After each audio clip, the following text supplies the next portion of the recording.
nation, under God, indivisible, with liberty and justice for all. Councilmember Bach? Here. Councilmember Martirona? Here. Councilmember DeVries? Absent. Vice Mayor Freeman? Here. Mayor West? Yes. Thank you. All right. Public comment. Any public comment at this point? Yes. I have a card from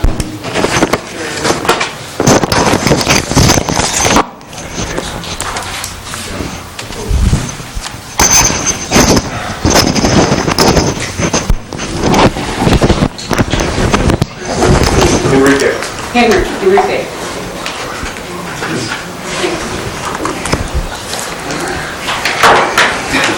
Good evening. My name is Enrique Arriola. I'm Deputy Director for Community Services and Workforce Development, San Benito County. I was invited to come and give you a quick update on the CDBG for our county and also the process, so I'll take the next few minutes to give you a quick update. Since I've been there with the county, we have applied for 6 different processes for CDBG. CDBG stands for Community Development Block Grant, and every year we have been successful in receiving these funds. And just to give you a quick idea on the types of programs that our department has been successful is programs dealing with homeless, either operations, shelter, and so forth. Shelter for victims of domestic violence, the food bank, just supportive services, job training programs. The most recent that we received was $2 million in 2016 for construction of a homeless year-round center, so it's called the Home Resource Center. We got actually 2 different grants, one in 2014, one in 2016. So total is $3 million that we got for that. We are done with phase 1, and phase 1 is the shelter, which opened December the 1st, and phase 2 will be for additional services, job training, and so forth, and that should be done in March of next year. When I had looked at this county, San Juan Bautista, you were automatically eligible under the definition of low mod. Since you've met, at least 5 years ago, the low income as a community. As of now, I'm not sure, but that is actually pretty good in how that is beneficial to this type of city. Meeting low mod is that you'd be able to apply for any type of facility projects and you'd be approved. If you don't meet the 50%, then what that means is that you can still apply, and if you get it, you need to go undergo this type of survey where you engage the community to see if there's a need for that type of service. So let's see what else I wanted to discuss briefly. So part of the process, I'm not sure if there's any intent of the city ever pursuing CDBG funding. There must be at least 2 public hearings. One is they call the initial public hearing, the other one the submittal public hearing. And you must meet also the 50% rule, which really means any open contracts, you need to spend at least 50% of the funds. Here, I'm not sure if there's any open contracts, so you might be interested. And the types of programs the CDBG allows to fund is housing rehabilitation projects, housing acquisition, real estate acquisition, public services, public improvement, public facilities, public improvement and supportive housing, new construction, and housing of new construction. So those are some of the eligible. And then as far as eligible populations, it's benefiting targeted income groups, which really means low-income individuals that must meet those income standards, and also what they call limited clientele, which could be homeless, it could be domestic violence, migrant farm workers. So if it meets a certain population, the project could automatically be approved. And the limits increased. They used to be $2 million for both public services and public facilities. It's actually gone up to $2 million. I'm sorry, $5 million. So this year, the state Housing and Community Development is supposed to release a NOFA, but they are actually going to delay that. I've had recent discussions with the department, so early next year in January, that's when they anticipate releasing the NOFA. So I just wanted to come in and give you a quick update, and if there's any additional questions, I'd be more than happy to answer. I'll leave the card with you, and that's it. How would we go about finding what grants are available? Public comment. Oh, Yeah, we We're unfortunately. sorry, because we haven't posted it on our agenda, we can't respond to anything. But I think we really... That's fine. I was just coming an invitation to give a... Appreciate it. Yeah. Thank you. Any other public comments? Yes, Rachel Fonsi? Sorry. That's okay. I have a request that someone, a council member, pull E in agenda item 3 of the consent agenda. I would like to make a public comment on that particular item. We will pull it. Okay, thank you. Jolene Cozia?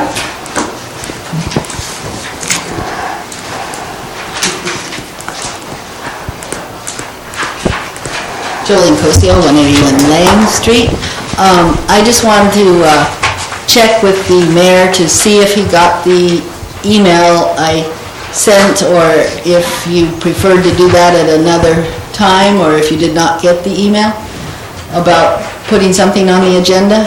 No, ma'am, I did not get that. Oh, Did you goodness. send it to the city? I sent it to the website that's posted on the city Oh, I... website. Okay. I'll give, it's got to go around. At any rate, Heidi Baltz and I had some conversations back and forth through email, and discussed it would be nice to get on the agenda at some point, so I'll ask you now. All right. The street closures, and for the council to discuss with staff where, and of course when, that's always an issue, but street closures are best done based on issues that people have had with particularly the runs and that sort of thing, but also other things, and so that staff fully understands what council wants, because it's real easy for staff to get a piece of paper from somebody who wants to do a street closure and say, oh wow, that sounds good, not realizing some of the issues that have gone on in the past and how that creates problems for some people getting around. And so at some point, I'd just like to see that on the agenda as a discussion item. Michelle, can we put that on the agenda for next week? Thank you. Got another, Barry Katz? Hello. My name is Barry Katz. I'm in Aromas, around the corner. I'm with the Aromas Progressive Action League Climate Action Team. I know that the city of San Juan has been working with some of our members on developing solar here. But we also want to encourage the city to take advantage of a PG&E program. It's really a state mandated program that would fund the lion's share, the great majority of the cost of installing electric car chargers. In California, transportation represents 40% of the greenhouse gases production in our state, our carbon footprint. And in rural counties like us, it's actually much higher than that. So back in 2012, the state legislature, they put a bill together, and the program is to encourage electric vehicles. I don't recall the exact goal, but they're looking at it's in excess of 2 million cars by 2025. And the state then, through the Public Utilities Commission, has mandated PG&E and other big utilities to come up with programs to basically to pay for and to develop charging. This could be on public property, it could be on private property, it could be a business, it could be a multi-unit residence place, such as the apartment buildings that I passed on the way into town. But here I'm coming to the city to suggest it on the public parking area. The mandate is that you install 10 spots with 10 chargers, which may seem a little forward thinking, but in another few years, am I out of time? In another few years, that'll be nothing. You probably wish you had twice or 3 times as many. And they're paying the lion's share of it. They're paying up to $100,000 for for the entire construction of the infrastructure, providing all that electricity and the transformers, the power lines to provide the electricity, and a big portion of the chargers themselves. The city could decide, and there's some 14 different networking companies that you could contract with if you liked, to provide the chargers, to do the fee structure so that you would get all your money back from people using the chargers. It would be a great attractant. I know you guys like to do a lot of events in this town.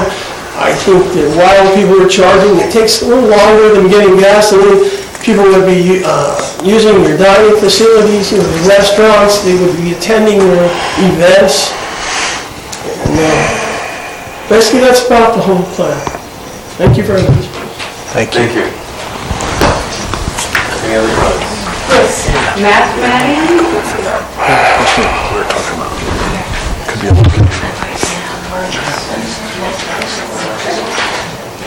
We can't interact right now, but Hello, my name is Matthew Manning. I'm a co-owner and resident of 130 San Juan Highway. It's the property adjacent to the northern property line of the Rancho Vista development.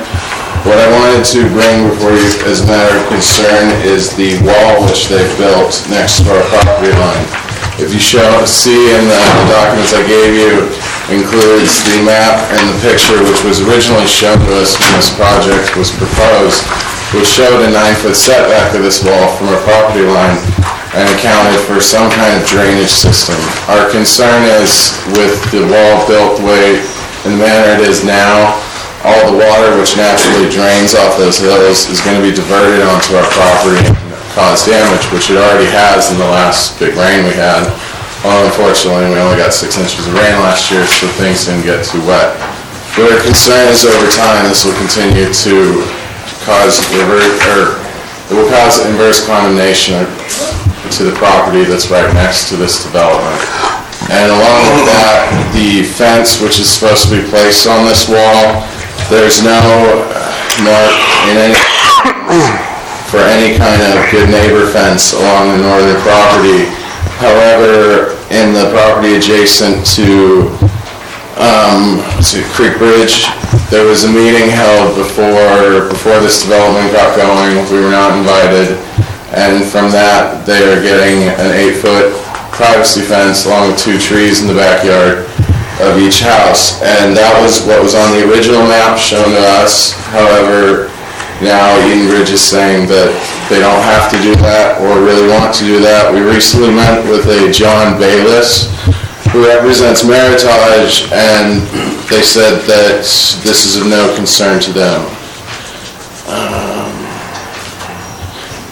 And I would also like to cite from Record Resolution 215-14, Exhibit B, which says, and I quote, that this will include landscape buffers that reduce views of project houses from existing adjacent residences.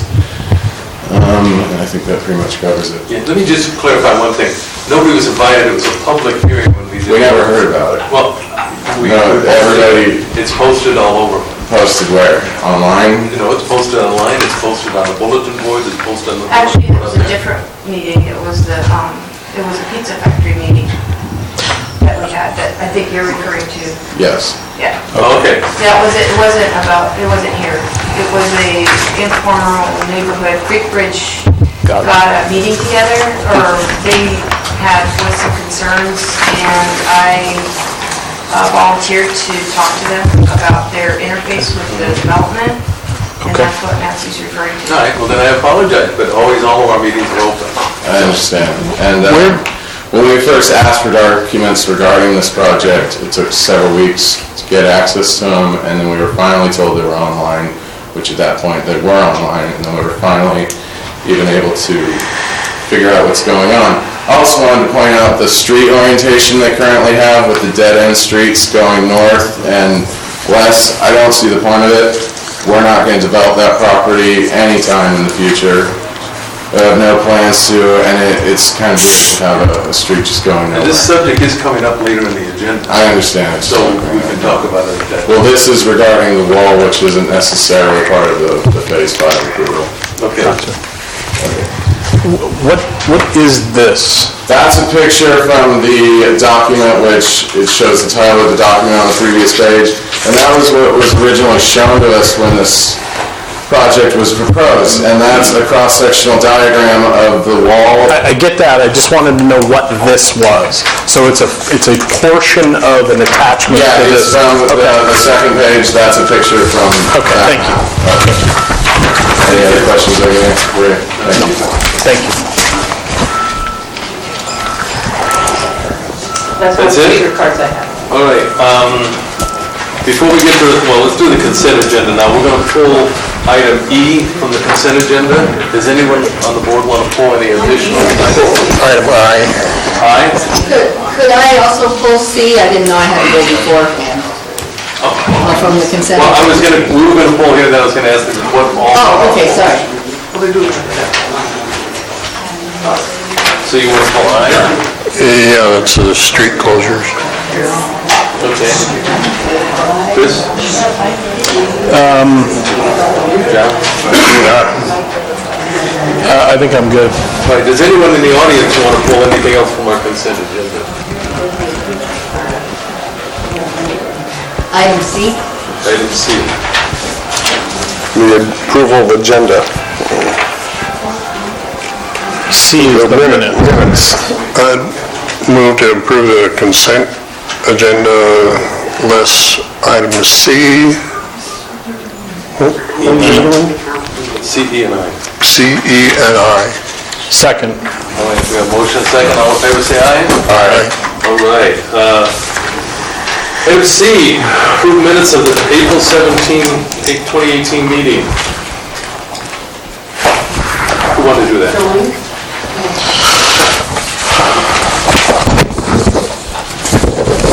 It's regarding a comment that I made off the agenda on the April minutes. And the item says that I was concerned about emergency vehicles parking on Washington. And if you remember from that meeting, it was 3rd Street, not Washington, and I would love to see the word illegally parked emergency vehicles on 3rd Street, because that's certainly what I was talking about. I wasn't talking about just any old emergency vehicle parking on Washington. I was talking about 3rd Street, and I was talking about emergency or illegally parked emergency vehicle. We will correct that. Remember, it was a wrong way facing ambulance and all that stuff. We got it. All right. I have one. On 3B on the same agenda, there's no resolution number on the Code of Ethics. 3E. Yeah, there's a resolution. It says 2018-XX. I got 2018-17. Oh. Very clearly says XX on mine. On the first page? Item 3C, the first 3C, page. okay. Yeah, in the, Okay, so then it was pulled and talked about on the next page? Yeah, that- It's 3B and then it's got a resolution number. so, got it, okay, thank you. All right. Now I got it. Yeah, we'll pull I. All right. And Oh, then, wait, we gotta patch those individually. We Can we do it all at one time? Well, I think we should do it now that they're pulled individually. Okay. Individually, all right. I need a motion for C. Move to approve the minutes for April 17, 2018 meeting with corrections. with corrections. Second. Yeah, I have a motion and a second. All in favor, say aye. Aye. Aye passes. Number E. So we Not We have E. to address E. we have to address it. All right. We're pulling number E. 3E. Do you want to, So it's one of the... It's on the agenda elsewhere. Yes. Yeah, so you want to wait till then? no, it's not. It's not? First ordinance. Okay. Second reading of the first ordinance, you guys. Do we It's have not 6A? Okay. speak on 3E? So it's adopt ordinance, Yes. Okay. second reading of that. Okay, In the cannabis ordinance, I think that the cannabis revenue be put in a separate line item account in the city budget instead of in the general fund. The public needs to be able to keep track of the required monitoring of the cannabis business is indeed paying for itself as intended. There tends to be frequent turnover in our city government as an oversight committee. So, an oversight committee with city government officials and some residents should monitor all this anticipated revenue. There will be costs to the city with this new business that has to have many regulations and monitoring. We residents have to be aware if indeed it is paying for itself and adding revenue to the city as many believe it will. We residents must have input about this situation because it could very well impact the quality of our life. An oversight committee would be a good public relations and show your commitment to transparency that you all say you want to have. Thank you. Any comment on that?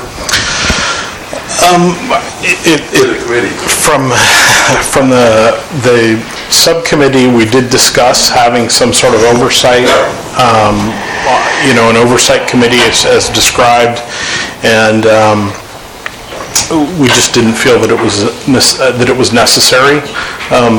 I think that most of the costs associated with the businesses are incurred sort of in that startup phase, and those costs are recovered in the fees charged during that portion of the process.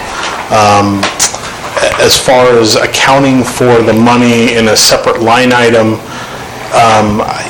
it's a revenue stream that's going to be accounted for in a separate line item in the budgeting in any case. It's the outgoing that would be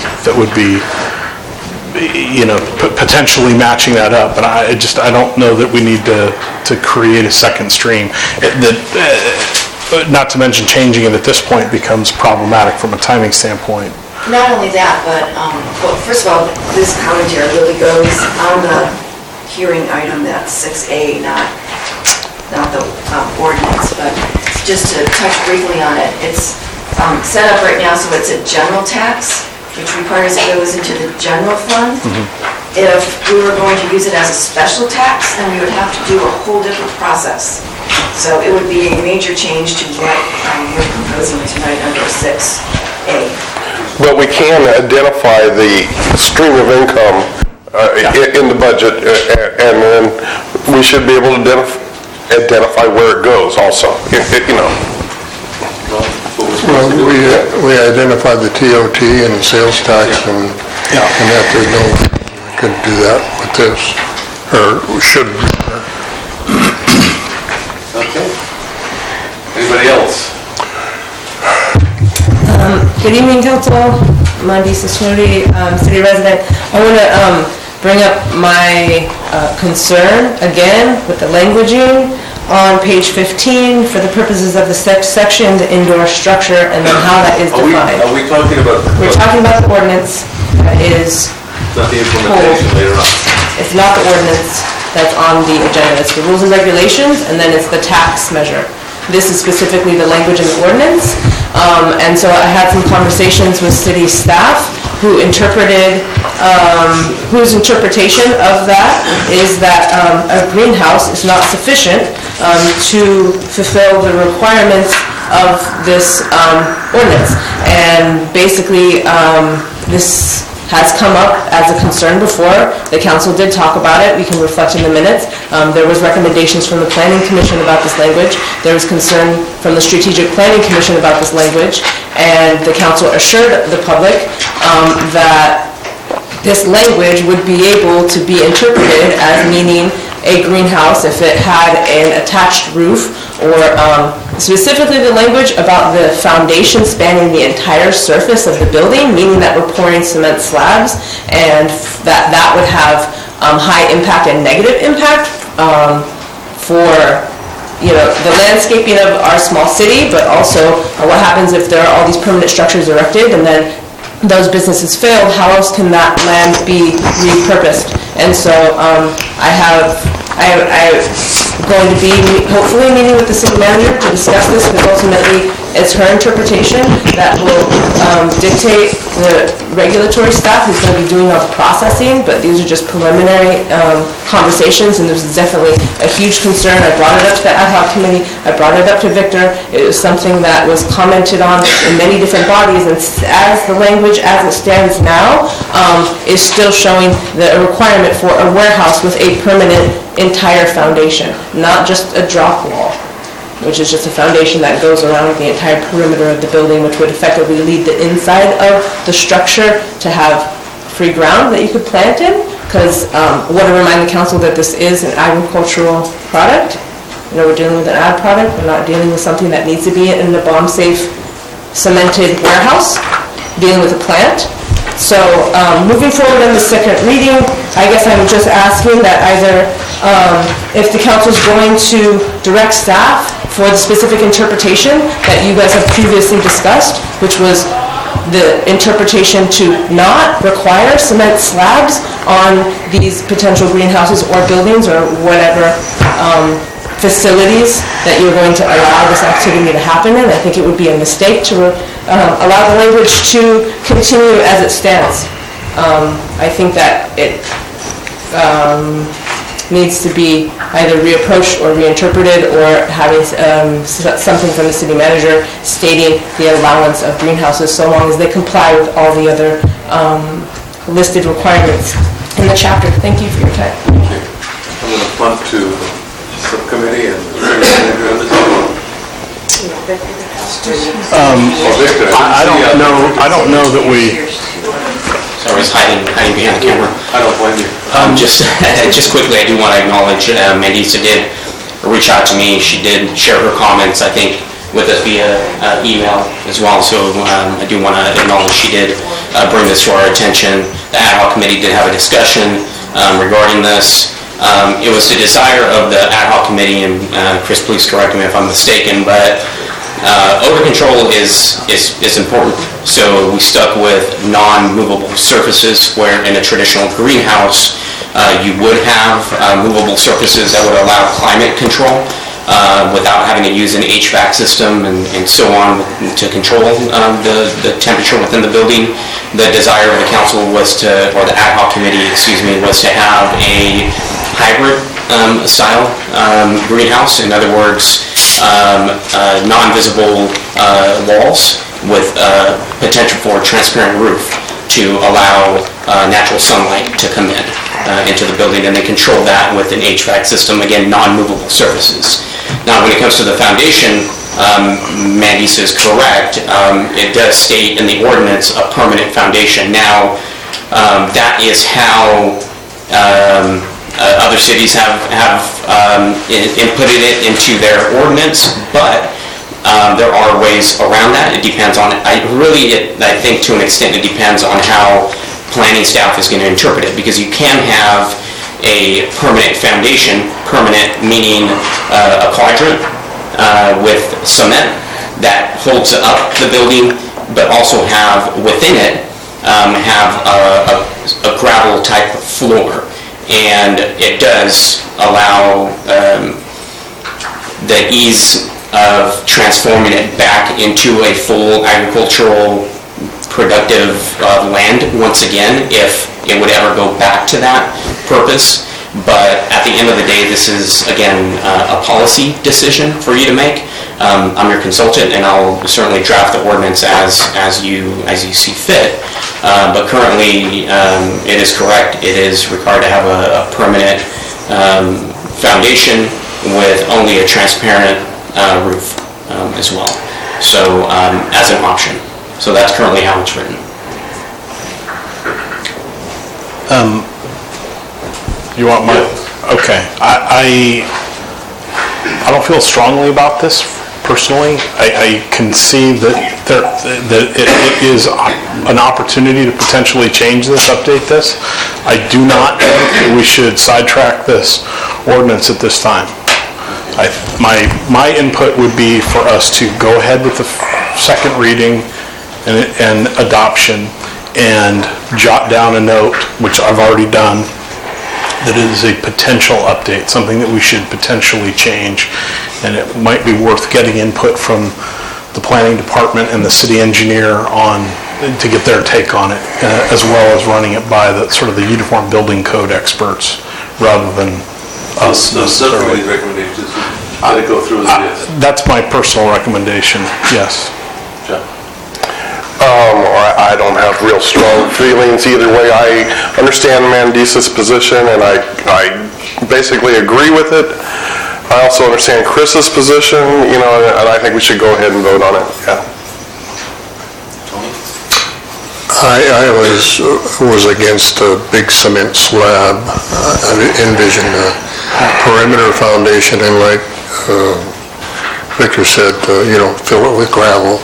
The only thing I'm concerned about is I don't know what they're using as far as chemicals. They actually have pretty strict regulation. Well, very strict, if I'm not mistaken. Does it get in? Would you nod yes? Yeah, the state is, they're very heavily regulated in terms of what chemicals can be applied. Because it's a consumable product, it's like any other food. But it can't get into the groundwater is what I'm saying. Well, right, it's going to be the same things that they're applying to other food products. All right. In terms of the regulatory.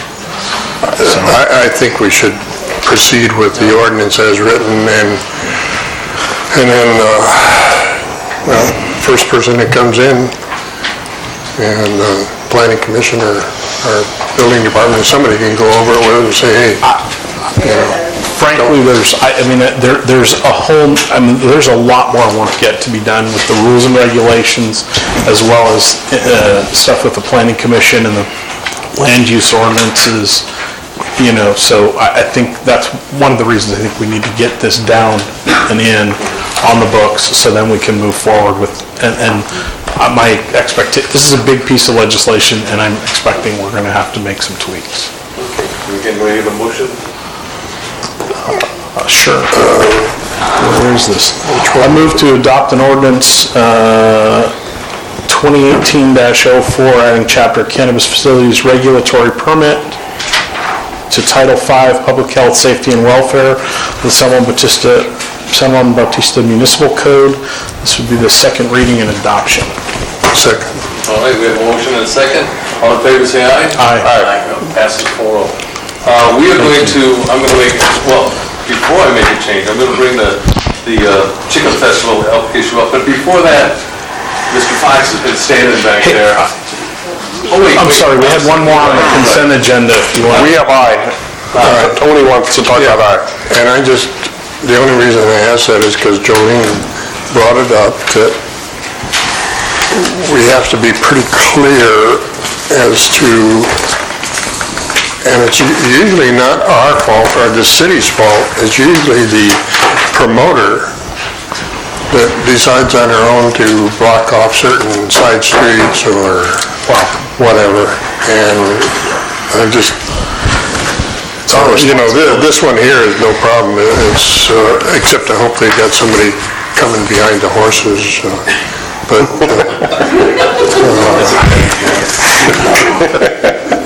the mayor gets that job. But this one is pretty simple. Well, somebody said elected officials should take that job. Well, we deal with that. Yeah, we can get covered up by it too. But anyhow, I just wanted to remind somebody to take a hard look at, and then at these, I'm trying to remember which one it was. Which one was it, Jolene, that they really screwed it up? The last run, I don't know. The last run, yeah, I don't know who put it on, but... The elementary school. The elementary school? It was a school. Yeah, well, obviously, they didn't know what they were doing. Well, in their defense, Tony, we approved it. I know we did, but they didn't have, they had barricades and didn't have anybody standing there. Okay. So, anyhow. This isn't a rolling street closure? Does that mean it's like a fairly small group? Like in the military, street where you have somebody, start blocking the street, so they stand there and block the streets manually. And then it passes, and then it's back open And again. then another. Well, we hope that the street is clean once they... Yeah, but, they're gonna But we're come not, across the it's not like highway? they're blocking the street. Across the highway on horses? It's rolling, so somebody will. Once they pass. Shut down that street, so there'll be people walking along with them, or maybe jumping off their horse to cross ahead. But it's not like, they're not blocking the street for 2 hours. They have a window where they can run the operation, but... 35 horses Okay, that's what I'm getting at. Okay, thank you. moving constantly. All right. You need a motion to approve that resolution? Yeah. I move that we approve resolution 2018-28 for street closure for the parade of horses. I'll second it. We have a motion and a second. All in favor, say aye. Aye. All right, that concludes the consent agenda. And we are gonna move the Chicken Festival up, but John, he's almost as old as I am, and he's been standing back there. John, come up. And this is... Take it out of the plastic. Pardon? Take it out of the plastic. Well, you might want to preserve it. But still got plastic on it. You don't want to get cleaned up. John, City of San Juan Bautista wants to, we want to thank you for being the volunteer fire department chief, the fire chief, as long as you have, with sincere and grateful appreciation for the dedicated service to the citizens of San Juan Bautista, August 2012 through June 2018.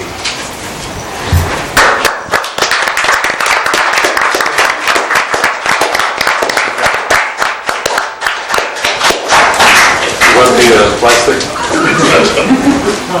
All right, now, if it's all right, can we move the consideration of the Chicken Festival, item number 7C, up to this point? Is that okay with everybody? Sure. Why is that? Sounds great. Because she asked me to. Well, She has the ice cream. I asked you to buy lunch too. I asked you to buy lunch too. I don't have anything in 7C. It's, Last item. 7C, next to last page. Next to last page. Oh, it's next to last page. On the 7? Oh, Go to agenda 7C. okay, all right, got it. All right. This is a consider proposal for Chicken Festival for September 6, 2018. 16. September 16. It says September 6th there. 16? Sorry, it's the 16th that we're asking for.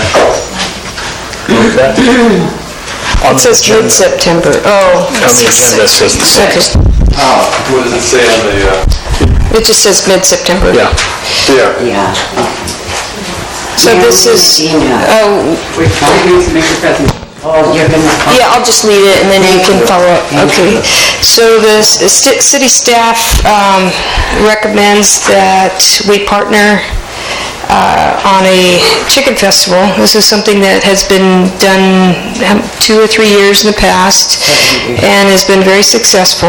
And we have had several requests to bring this festival back.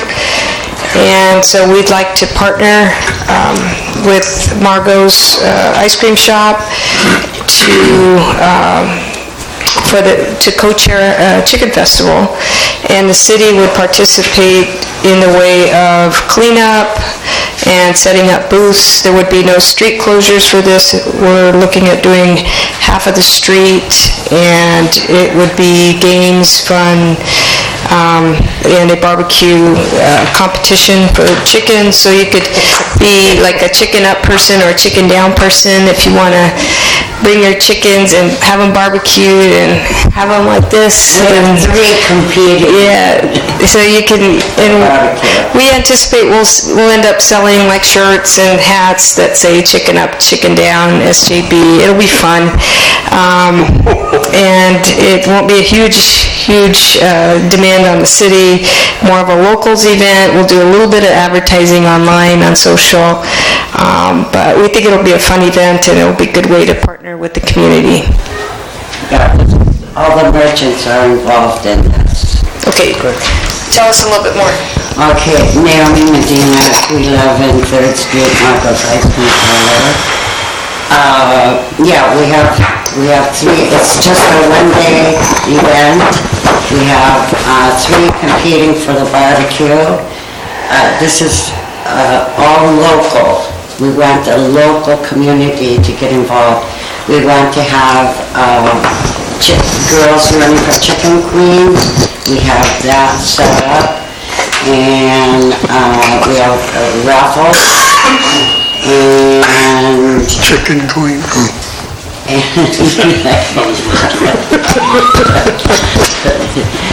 But we also want the community to get involved and have a 3rd Street yard sale, just residents of San Juan.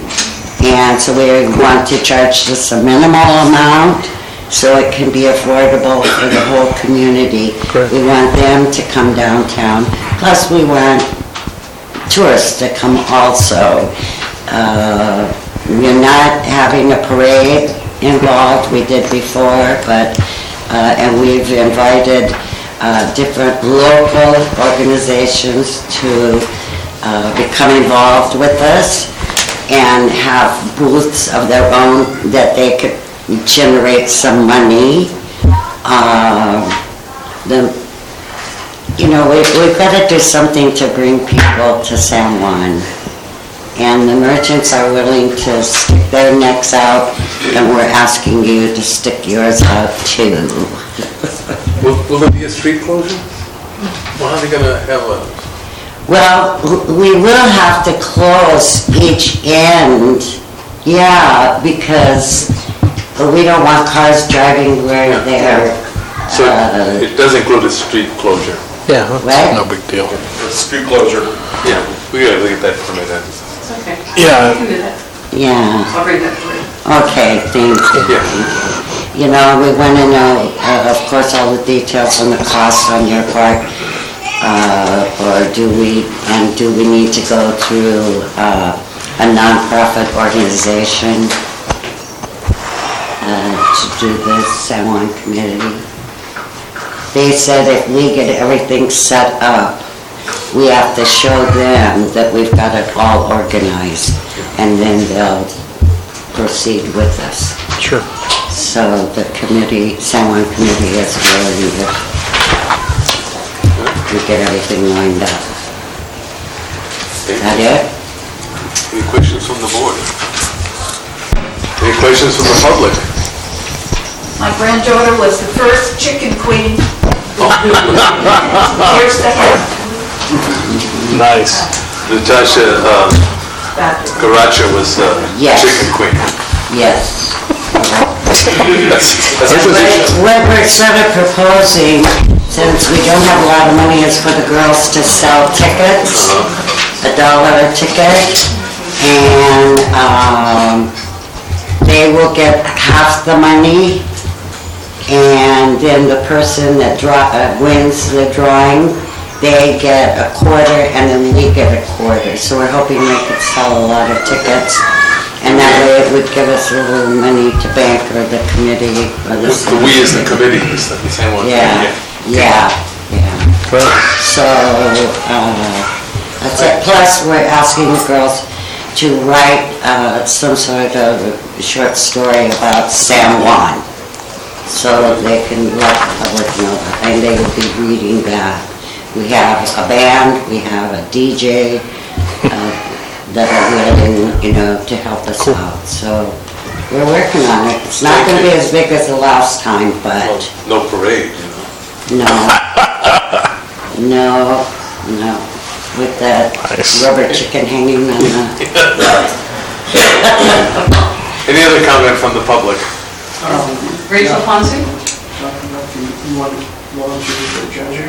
Oh, yeah, we'll need volunteers for judging, so I was telling Max that if we could get 4 people to judge on the barbecue chicken and 4 people to judge on the queen contest, we'd like for the city council, planning commission, city staff to get involved. Yeah, for those of us who haven't made enough people mad, it's a legit beauty contest. Yeah, we could make a few people mad. Yeah. Can I just say, it's not as much about beauty, although my granddaughter is beautiful. Yes. It was about she was educating at Gavilan, she worked here, and it was the gentleman that sponsored her and bought her dress from Mrs. B's. So it was a community thing that was absolutely wonderful. Yeah, I remember when Natasha did it. Can we require that the barbecue chickens be from the ones that are running around? I have candidates. Is that it?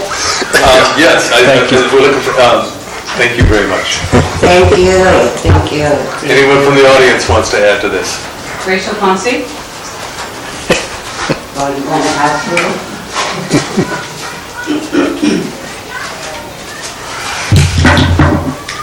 San Juan Bautista should strive to enhance and promote its historical and small-town atmosphere. The town has so much to offer: the Mission, State Park, great restaurants, world-renowned El Teatro Campesino, and a variety of shops. People come to San Juan Bautista because of the quality of all this that is here. I am offended that anyone would want to bring attention to chickens in San Juan Bautista. Chickens have caused damage, nuisance, and destruction to residents 24/7. Only people that do not have to put up with all the damage and destruction that we residents have to put up with find chickens cute. Many properties have been damaged by chickens. I find this plan to be insensitive to residents that have had to endure all the damage, destruction, and hardships from chickens. Surely there is more creative thinking in town to organize something else besides a chicken festival. I find the chicken festival in San Juan Bautista in very bad taste. San Juan has so much more to offer that is in good taste. Thank you, Rachel. May I reply? No, we're not going to go to that. Until we concur with Rachel. Thank you. For one of the few times I'm actually going to disagree with Rachel, because I think that we can make fun of the chickens, even though some of us love them and some of us hate them, and that's part of the point of doing something like this. It's not to, I don't know, it's not to say chickens are great or chickens are not great, it's just to say we have chickens. We know we have chickens. Let's go ahead and celebrate something. My issue and the reason I'm getting up here is because it said, no street closure involved. Oh, but we're going to close one side of the street. All right, wait a minute. This is not a good idea. Hopefully you will vote to close, say, between Washington and Mariposa, not including the intersections, because that's a doable closure, both sides of the street. And I would also like to say, not real big on this whole idea of also having a yard sale for people in San Juan, unless they're doing it at their homes. I think that would kind of mess up the whole idea of doing something downtown with the merchants and involving chicken type things. I don't know that a yard sale really fits in with this in my mind, but of course that's up to you. But please do the sensible thing on the closure and work on the closure so that it does make sense, doesn't too much affect the parking spaces or the flow of traffic. And you could also close a little section of Washington up towards the top, but it would, since it's a downtown thing, it kind of makes more sense maybe to close that one section a third between Washington and Mariposa just for the one block without including the intersections. That's all I have to say, and I am not a chicken lover. We were in the parade one time with our 48 pickup and our grandson in the back. It must have been a long time ago because he wasn't very old. I mean, he's like 24 or 5 now. But he had a chicken in a cage in the back. It was from his own, it was his own chicken. But, yeah, it can be fun, and whether you love them or hate them, I don't really have a problem with doing a little fun spoof. That's because you don't live next to them. Those of us who live here have torn up $5,000 worth of my I know, but we get them up in our neighborhood too. And I like the sound of them, and I'm not gonna, that's my problem. I said I'm not a chicken lover, but I can like still chicken. accept I like that I'm having a little fun. Sometimes fried, that's not bad.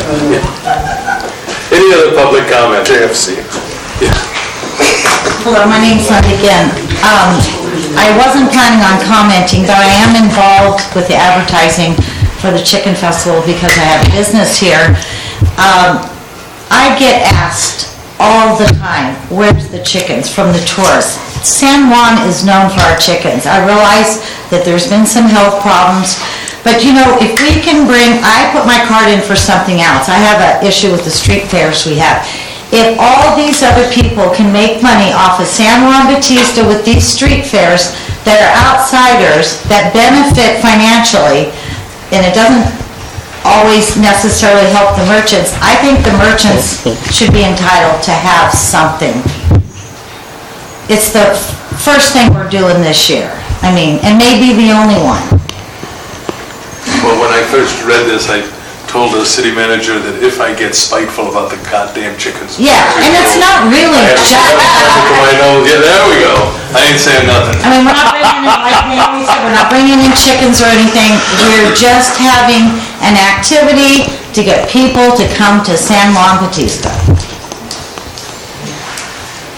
So, as long as I'm up here, this is still be open?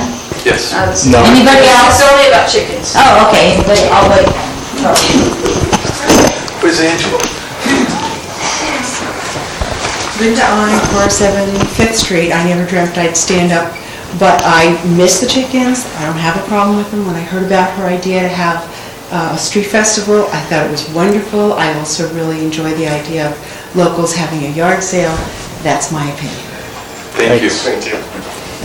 Any other public comment? All right. Bring it back to the council. Yeah, do we get back to the council? Anybody have anything on this? I'm just really curious to see if any other agenda items get more speakers. I'm just curious to see. I think it's unlikely. I'm just curious to see how you and I vote. I think that a restriction should be put in that the chickens that get barbecued are from San Juan. No. I've always suggested that. That's how you cure this chicken problem, you barbecue. That'll never pass the health inspector. John, do you have anything to say to this? No, I don't. Well, thank you. I need a motion and a second. No, this is just a discussion item. Discussion? It's just a discussion item. Oh, then, well, then, okay. We'll come back to you. Yeah. All right, now we're going back to 4B, Treasurer's Report.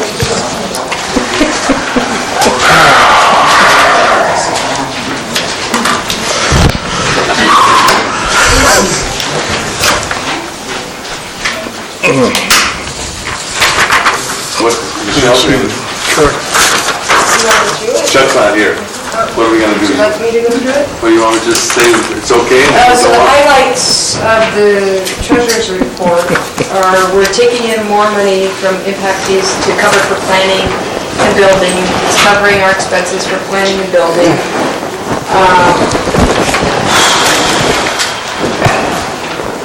And you'll see really big numbers in that area.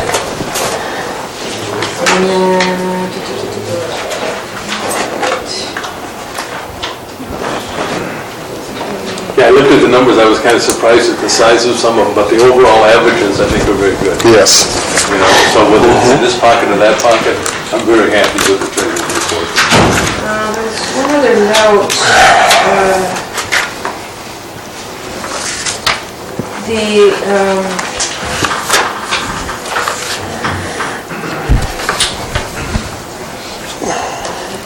Public Works.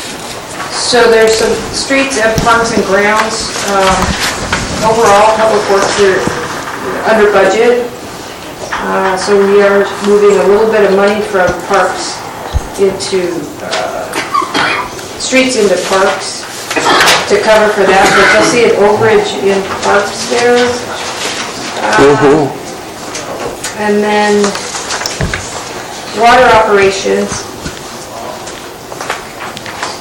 We did put some additional money into doing due diligence around well 3, which is the well that was high in nitrates that we went to double check to see if that well was still good. So we did a video inspection down the well, and we checked for cracks, just because there was this hypothesis that that well was being contaminated by the sewer, and that the casing was too shallow, allowing surface water to penetrate, and so we were able to prove or disprove that hypothesis. Number one, the sewer situation from the DS Motorhome Park shutting that down did not positively impact that well, so we were able to prove that.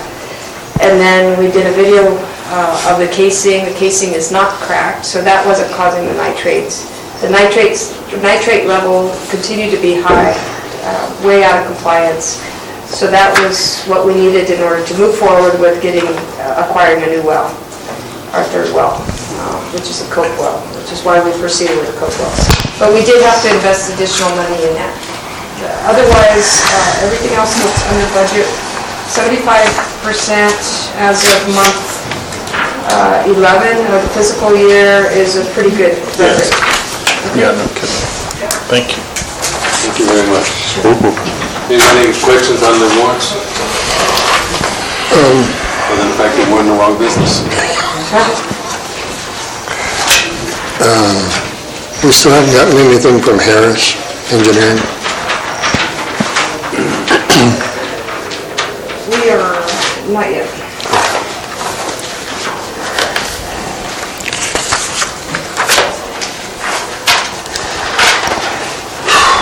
I was signing these checks and I thought I saw one, but I can't see it now. Oh, for Harris? This is Yeah, we did When I was signing the checks the other day, I thought I saw one that I was going to ask about. That would have been usually. I don't see it now. I don't know where it was. Tony, she's saying it was in the June. This is only for May. Oh, okay. No wonder I can't find it. All right, let's go on to monthly construction. I'm sorry, Jolene had a comment. Oh, I'm sorry. Jolene had a comment? Surprise! Speaker card. I actually put in a free speaker card sometimes. Yeah, I just wanted to point out, and I'm sure you all noticed, the $48,000 to Four-Leaf.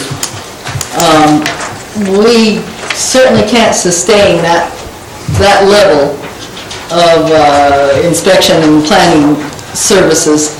And I imagine a little bit of it is getting picked up by the new developments, but a lot of it is getting picked up by us. I hope most of the engineering from Harris is getting picked up by the developments. But at any rate, it's really something that we got to watch. We can't sustain that as a city. You all know what our budget is, and that's just not going to work. And then I also wanted to mention about the sweeping services. I've noticed the sweeper coming on a Friday. It's hard enough for the sweeper to go around all of the cars because we don't have a parking ordinance about not parking on certain sides of the street for the sweeper on certain days, etc. But Fridays, everybody's got their trash cans out. They don't usually put them in until Friday night when they get home from work, because they put them out Thursday night and they're there on Friday. So I noticed the street sweeper not only going around every car, but going around all of the trash cans. So we're not getting very good service out of the street sweeper if he comes on Friday. Yeah, Public Works should take the hit for that. That's a very good point. It was brought up before. It needs to be corrected. So that's a ding on Public Works. Good. Good. And if you'll let me say one thing on the next item, I promise not to jump up. Correct SR 146 to SR 156. One more thing, Jolene, on the planning and building and engineering, the full budget is in the package. I don't... It's not, it wasn't online and I haven't been in to see it. Is it online? Budget? Yeah, the draft budget. It's been under a lot of changes.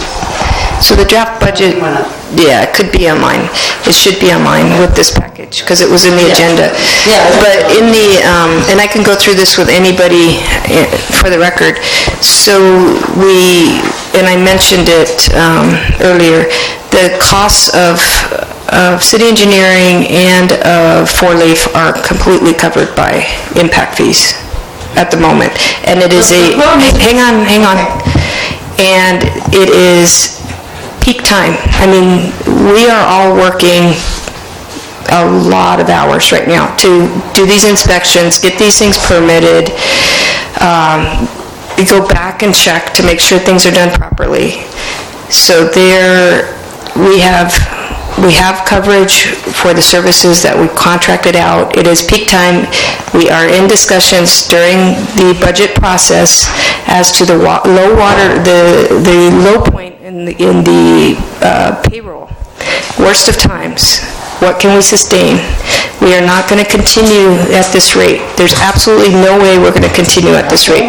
But we absolutely have to do this, or these developments cannot continue to progress. And we are obligated by law and through our contracts to allow them to proceed at a pace which we agreed to. So that's why we've hired these people at this pace, and they are not necessarily going to be here. We have to be able to cover their costs, bottom line. Yeah. Okay? Yeah, thank you, Michelle. You're welcome. For letting me know that we're not going to try to continue to pay out $48,000 every month. I'm really glad to hear that. Do you really think we don't have an eye on this? Are you really surprised that we don't have an eye on this? Bringing it up. Sometimes things slip through cracks. You know that. Yeah. Now you made me lose my train of thought, Chris. Thanks a lot. Go sit down, Joey. Yeah, I don't remember what else it was. Never mind. All right, we finished the treasurer's report. Any other comment? Anybody? All right. Let's go on to the monthly construction progress report. It's item C under number 4.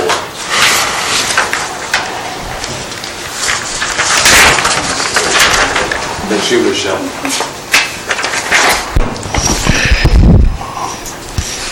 Patrick, why don't you come up and just quickly go through this? I think this is a real quickie. Hit the highlights. Sure. And/or if you guys just want to ask questions. I don't have any questions. I reviewed it. I'm happy with it. Yeah, just a lot of detail, week by week by week, what's going on on these two major subdivision projects. I can drive by and look. And the...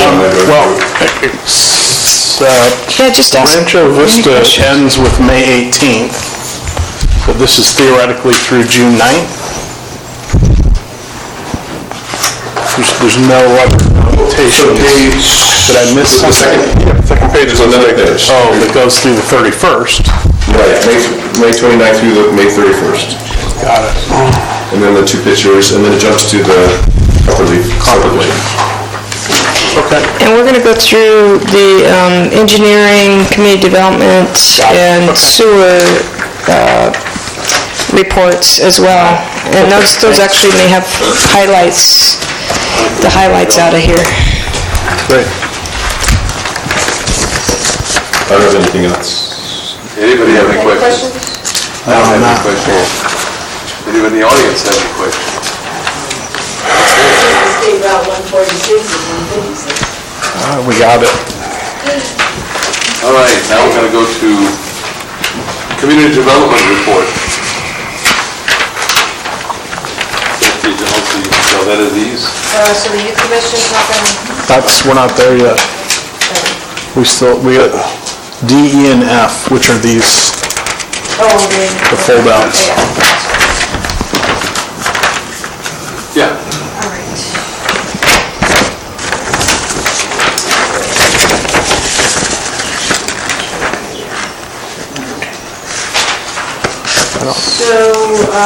let's start with engineering. Patrick, can you get that down, please? Sure. Okay.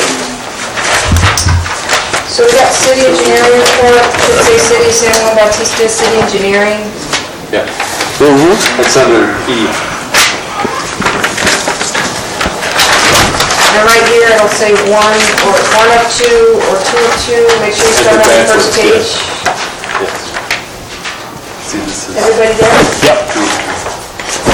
They put it, they stamped the wrong side. I think. No, I don't know. Well, this is... the next one's civil engineering report. And first page is 2 and 3. You gotta go to the next page, which is 1 of 2. I just want to see if we were paying attention. Trish did that to see if we were on. Okay, I'm sorry. So are we going to start on page 1 here with Casa Rosa? Yes.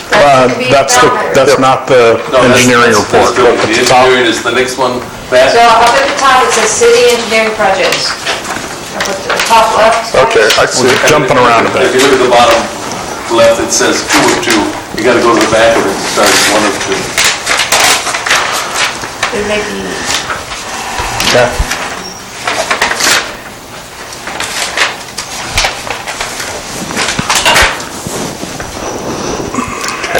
Okay, so these are, by and large, the projects that are in next year's fiscal year budget. And so, let's see, it starts basically with road projects. This is what's in next year's budget. It lists the description or the blocks that we're going to be looking at paving and reconstructing. What's the status? What I've done, I guess, on purpose is so we issue these each week to Michelle, and what I've done so that updates pop out is that's what's in bold. What's updated since the following last week is in bold. So just in highlights, we show the 4 projects, 4 road projects, and then the water projects. And so well 6, CIP number 26 is a high priority for the city to connect that to the water system. I won't go through line by line.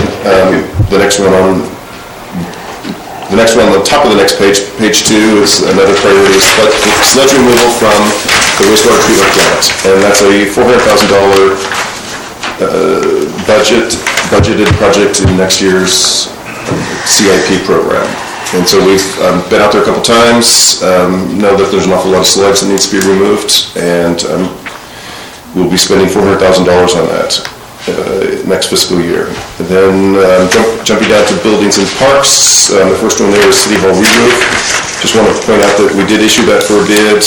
We received no bids, and we'll be putting that back out to bid. I guess one of the details there is we had included fumigation of this building as part of that, and we're now taking that out and we'll do spot treatment instead of full fumigation of this building. And so we'll be reissuing City Hall re-roof as a standalone project. So anyway, that's my quick, looking for questions. My only question is, and I know the answer to why does it take so long for these bids to come in? And I know it's like out there, so. It's very busy. In my business, we can't find enough trucks. Right. You know. It's very busy.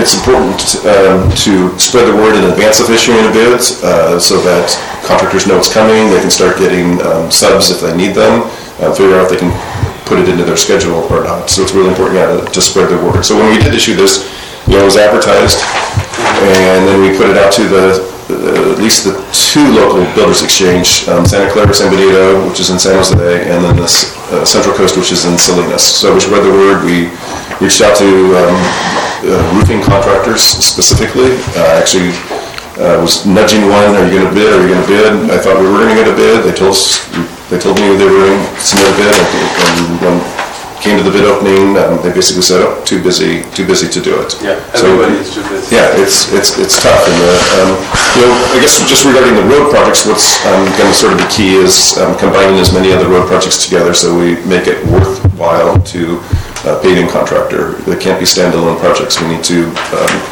bunch these together to get number 1, to get interested bidders, and number 2, the economy of scale and to get good bid costs. Can I ask a question? Yes. Sludge removal. Yeah.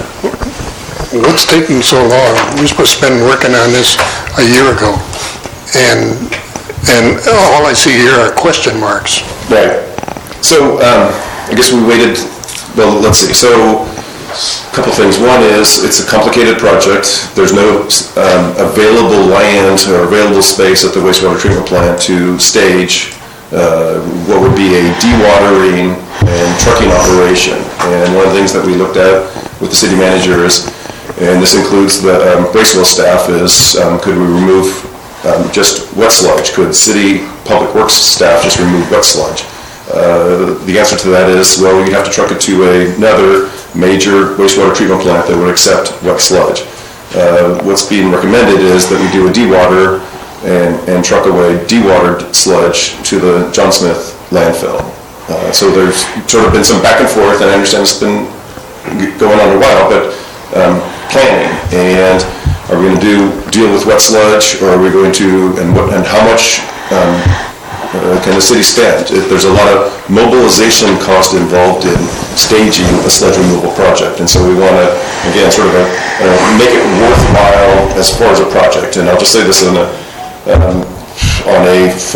the typical mobilization for a dewatering is on the order of $75,000 to $90,000. So you want to go pretty much all in with your sludge removal project. You don't want to do a small, $200,000. You'll be spending an awful lot for the contractor just to show up with all of their equipment. Move out cost. The move out is $75,000 to $90,000, and so it's really there's a benefit to the city to doing actually what is as significant or as basically as how much can we spend. This is an absolute urgent project. When we're done with this, we should be good with the sludge removal out there for 10 plus years. But then another thing, I think, back to the space available is we'll probably be looking to actually be on the other side of the fence and having a temporary site in order for the contractor to stage, because there's no space at the treatment plant for a significant dewatering. So yes, it has taken a while. And the sludge removal, I think, is more important than all the rest of it. That's absolutely critical. You got 120 some homes coming online, and it's already at the upper limit. Yes, it absolutely is. It's full of sludge. I know we've been talking about this for 3 or 4 years, and we've budgeted money in the last 2. In the last 2 years, it hasn't been used to get this rolling. So we really need you. Great. I did a sludge removal project a year ago for another city. We have it ready to go. Really was how much can the city budget to spend, and what is the process or means and methods to get the sludge out? So we can chip seal the road and hold it, but we got to get that sludge out. Yeah, great. Unless somebody disagrees. I can't even get anybody to chip seal. I've been asking for a year and a half now at cemetery. Can't get anybody to do anything in this market. Well, So we've got it budgeted, 400,000 next year. Yes. Which is next month. Yes. So we were hoping that this, the planning we thought was happening. How quickly do you think this can start?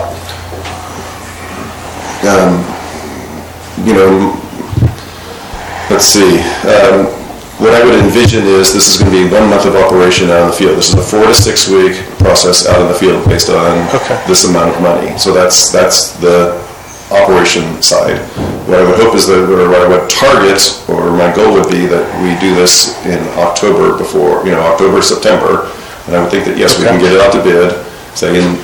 I'll stick my neck out and say in 30 days we can get this out to bid. Great. I would hope that, so what the goal could be either, award, I'm going to be conservative now, cautious and say award at the September council meeting and then have the operation going in October.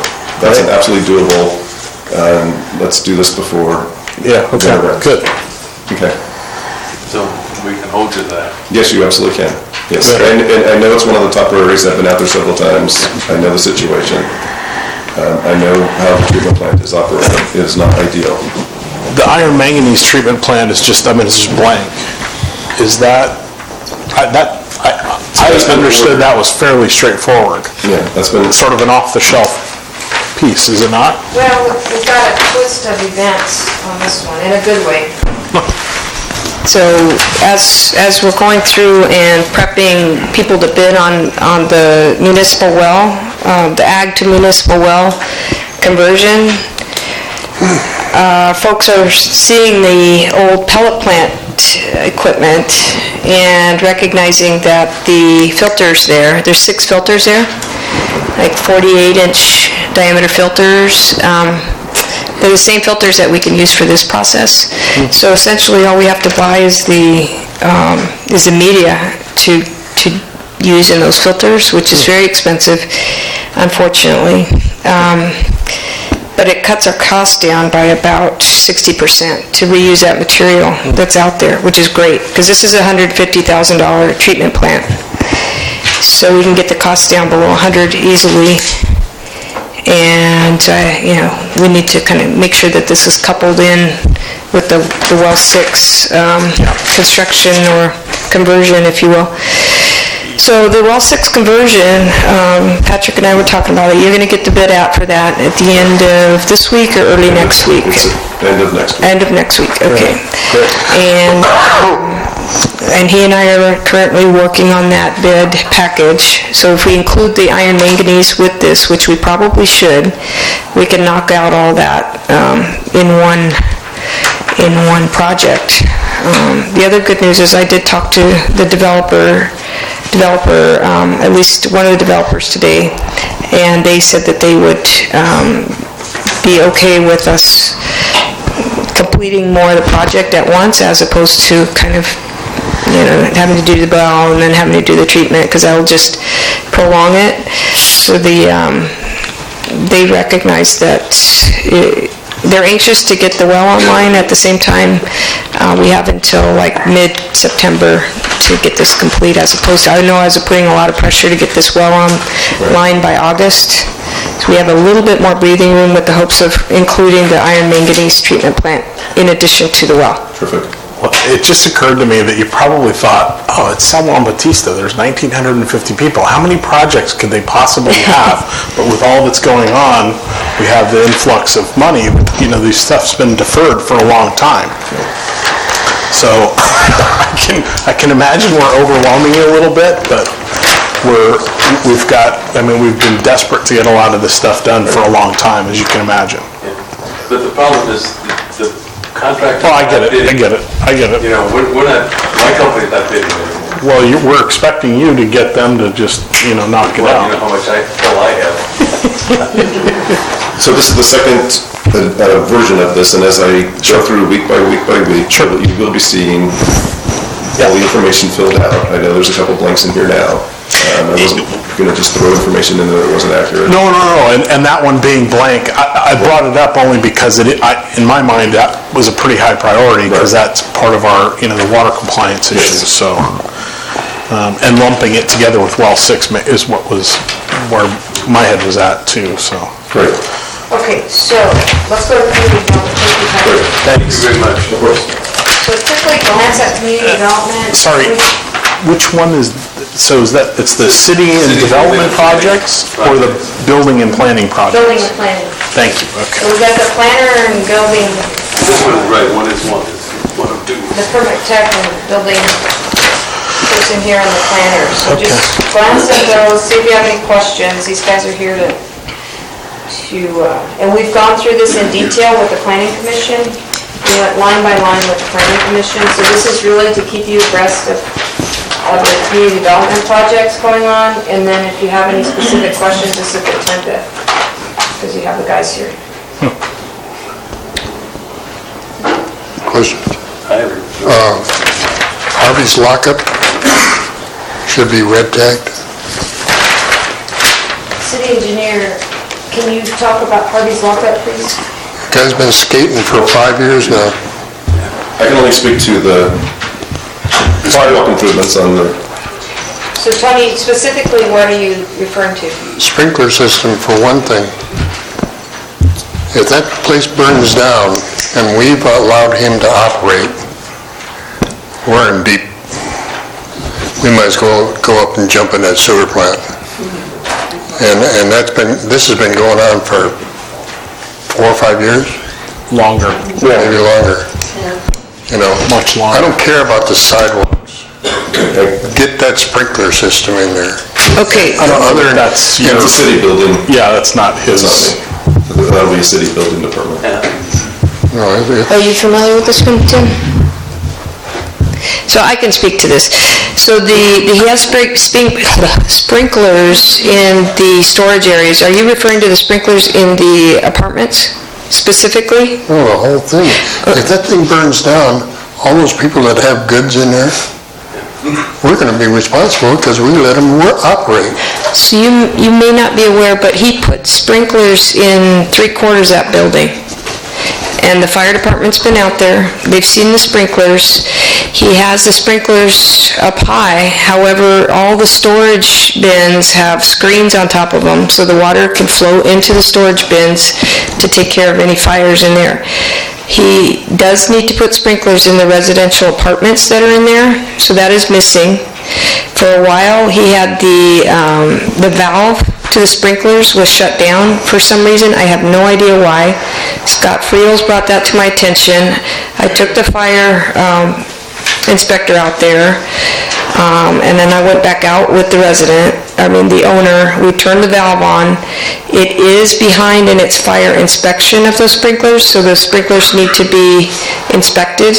But it does have sprinklers. I have pictures of the sprinklers. He did put the sprinklers in 3/4 of that building. So I'm not sure if you're aware of that. No, I'm just looking at the report here, and it says that sprinklers are not functional. Who wrote that? Well, it's more than just a sprinkler. It's a fire suppression system. It's smoke detection that turns on the sprinklers. It's No, he understood when he came in and wanted to convert that warehouse into that. He went to the planning commission and they gave him all these things he had to do. So he can't say, oh, I didn't know I was supposed to do that, because it was spelled out to him. So Steve, I brushed off all those agreements, all those promises, and we are knocking them out, and he is being held accountable to those. Tim, talk about your comment on the sprinkler. Those conversations I've had with Chief Bedolla, who is battalion chief with the City of Hollister Fire Department, who services San Juan Bautista. The conversations I've had and the plans they've received phase 1 of 3 of the fire sprinkler plans, and they have not received any of the permits. So I've been working with the City of Hollister Fire Department to remedy that situation. You know, my only comment is, get it done. It's been waiting for too long.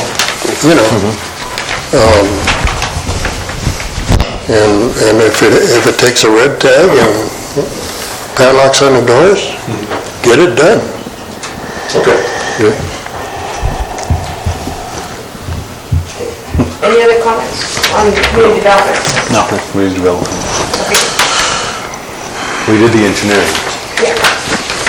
We'll skip wastewater tonight. Okay.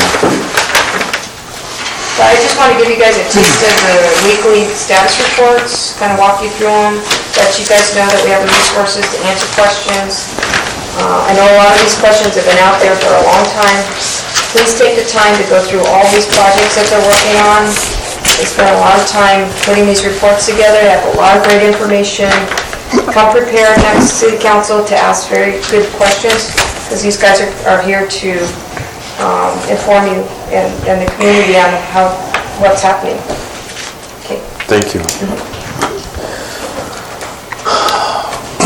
Public Works report. We have a letter from... Oh, wait. Can you go back to this? Yeah, I'm sorry. Go ahead. On the brewery, Yes. can you have at least cut the weeds down? Yeah. Okay. I can do that. D'Ambrosia.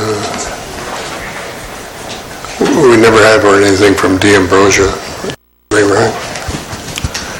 We have had engagement with D'Ambrosia several times. He was waiting for the water situation to...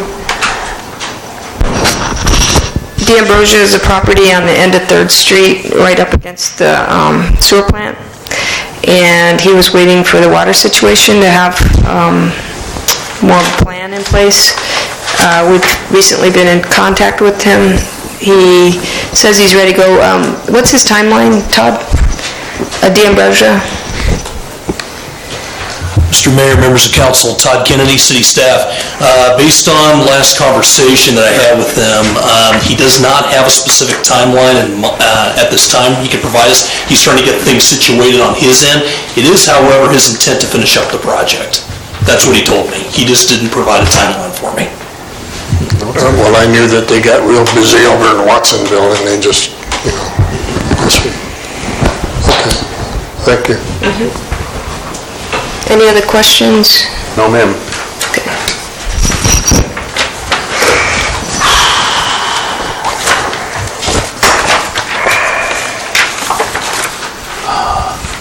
Joe wrote a city manager report, a city public works report. Any kind of questions on that? No, sir. Anyone in the community have any questions on that? All right. Youth Commission annual presentation.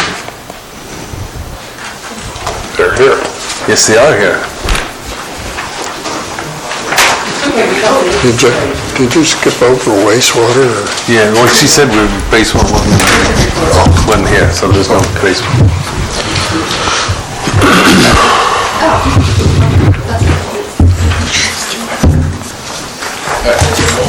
Good evening. Good evening. I'm Jugaraj Sahi. I'm the Vice Chair of the Youth Commission, and I'm Shaylin Dornan. I'm a general member.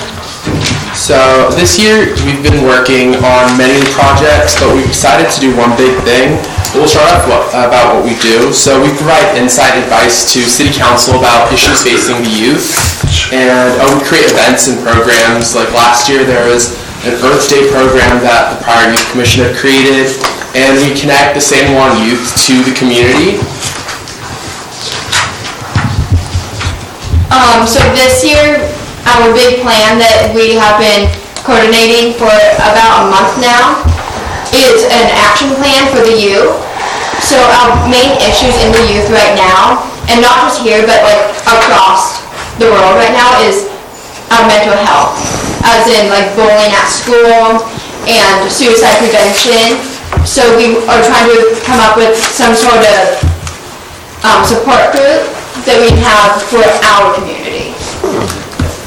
So we're planning to have a mental health awareness movie night around the fall time. We're going to be showing a movie related to mental health, and that's where we're planning on talking about the support group we want to start. And for the support group, we've been talking to counselors and trying to get people to help us out with this program. We're trying to have that movie night at our library, and we're also trying to coordinate with another already in progress support group out of San Francisco. And I've been on and off of the phone with the person who is in charge of that support group, trying to have them give us information on how we can coordinate ours in the future. Another thing our commission does is write about 200-word articles for the Mission Village Voice. So we have a short column, and we ask youth to write something like issues facing the youth, and if they can't write something, we volunteer to do it. So this is open to the public. So if you have nieces and nephews, sons and daughters that are under the age of 18, they're youth, they live here, it'd be wonderful if they can submit articles for us so we can turn them in. We have been struggling to have one every month. I know Angela wanted us to inform me on that. But right now, an article that we're probably going to have to put in is that we lost, 3 of our members graduated. So right now we're trying to recruit 3 more members, and that's all about that. So the Youth Commission is given $500 to use throughout the year, and we've used $185. We attended Yak Attack. It's a conference where a ton of other youth commissions in the state meet up, and we just have a short meeting where we talk about issues, and they empower us. There's adults They empower us to make changes, they help us plan events, and they teach us how to overcome challenges. So it's really good. We learned a lot. It's an annual event, and we want to go next year again. We want to make this an annual thing for our youth commission, so the new commissioners can learn things, how to plan fundraisers. That was one thing I learned, and how to avoid conflict and how to resolve it between commissioners. So I learned a lot at that, and we're planning on setting up a booth in 2019, so next year, and we're planning to tie it with our suicide prevention program that we want to start, so we can have it spread out throughout many commissions, so they can probably start something in their community. And there's a picture of us there.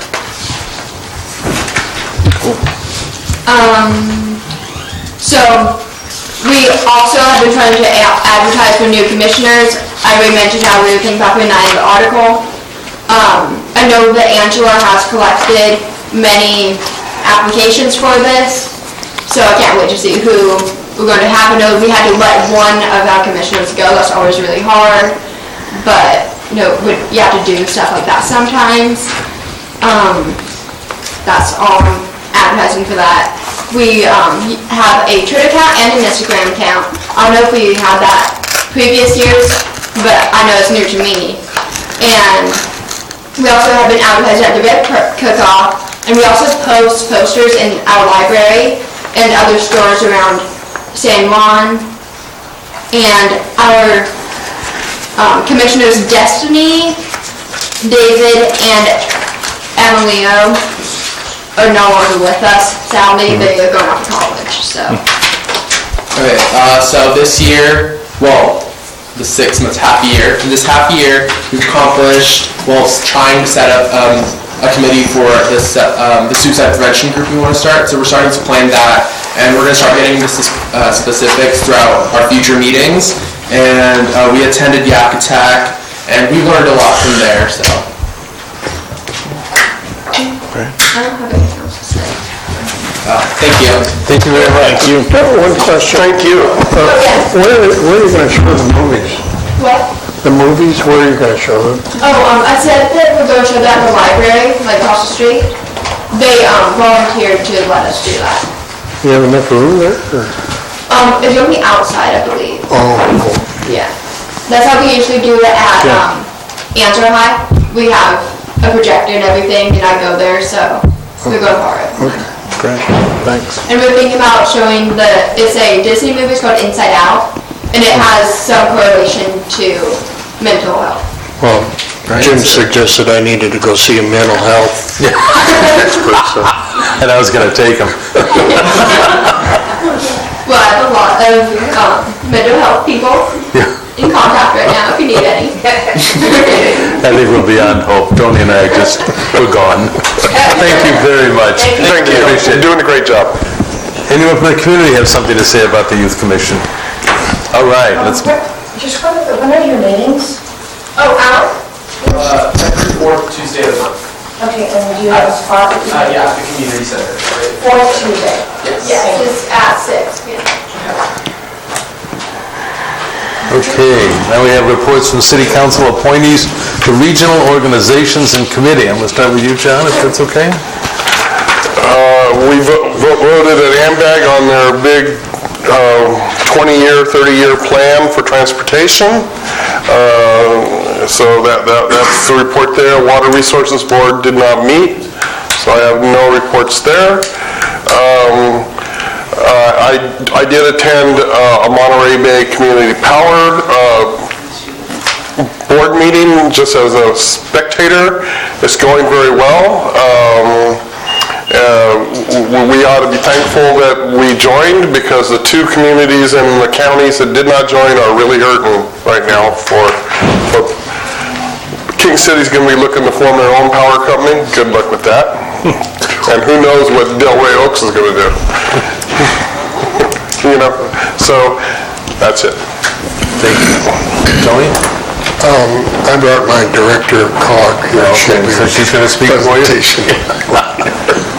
And LAFCO did not meet last month, so what do you got? You got the fire? The fire committee is actually, there's an agenda item for the fire committee, so I figured we'd just hold that till later. Right, that's it. Let's go to Strategic Plan Committee report.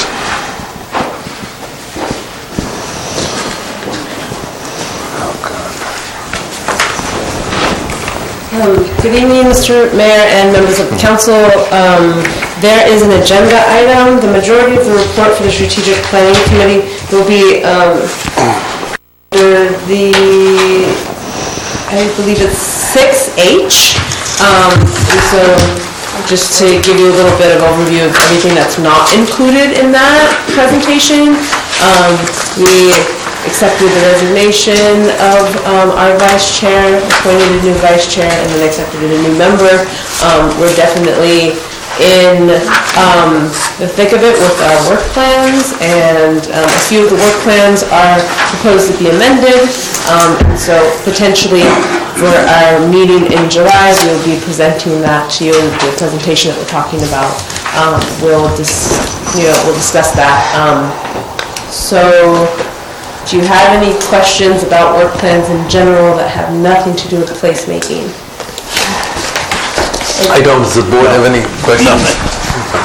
Okay, well then I'll be back up here in a few. Thank you. Does anyone in the audience have any question about the strategic plan? Good. We'll go on to public hearings. Valley Vista Landscape and Lighting District.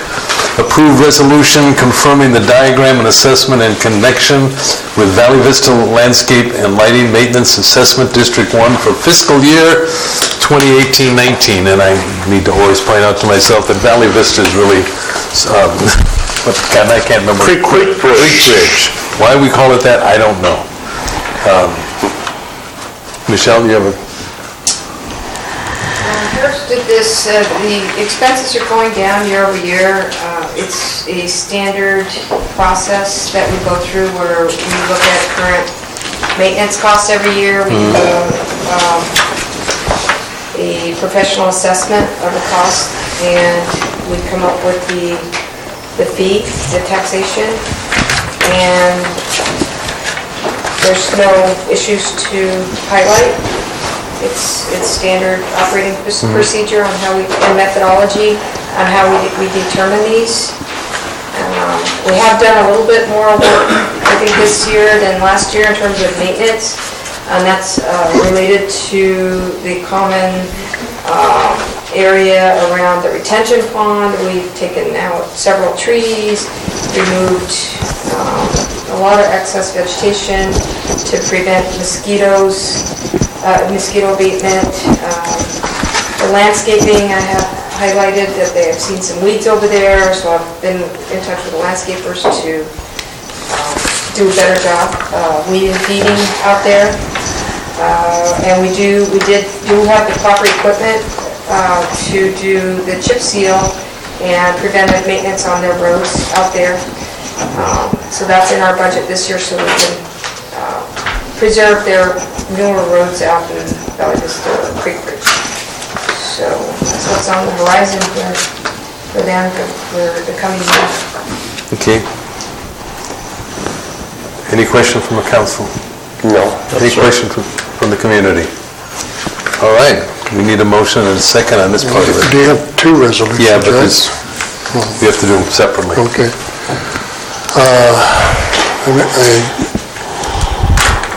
I make a motion to approve a resolution of the City Council of the City of San Juan Bautista confirming a diagram and assessment in connection with the Valley Vista Landscape and Lighting Maintenance Assessment District Number 1 for fiscal year 2018-19.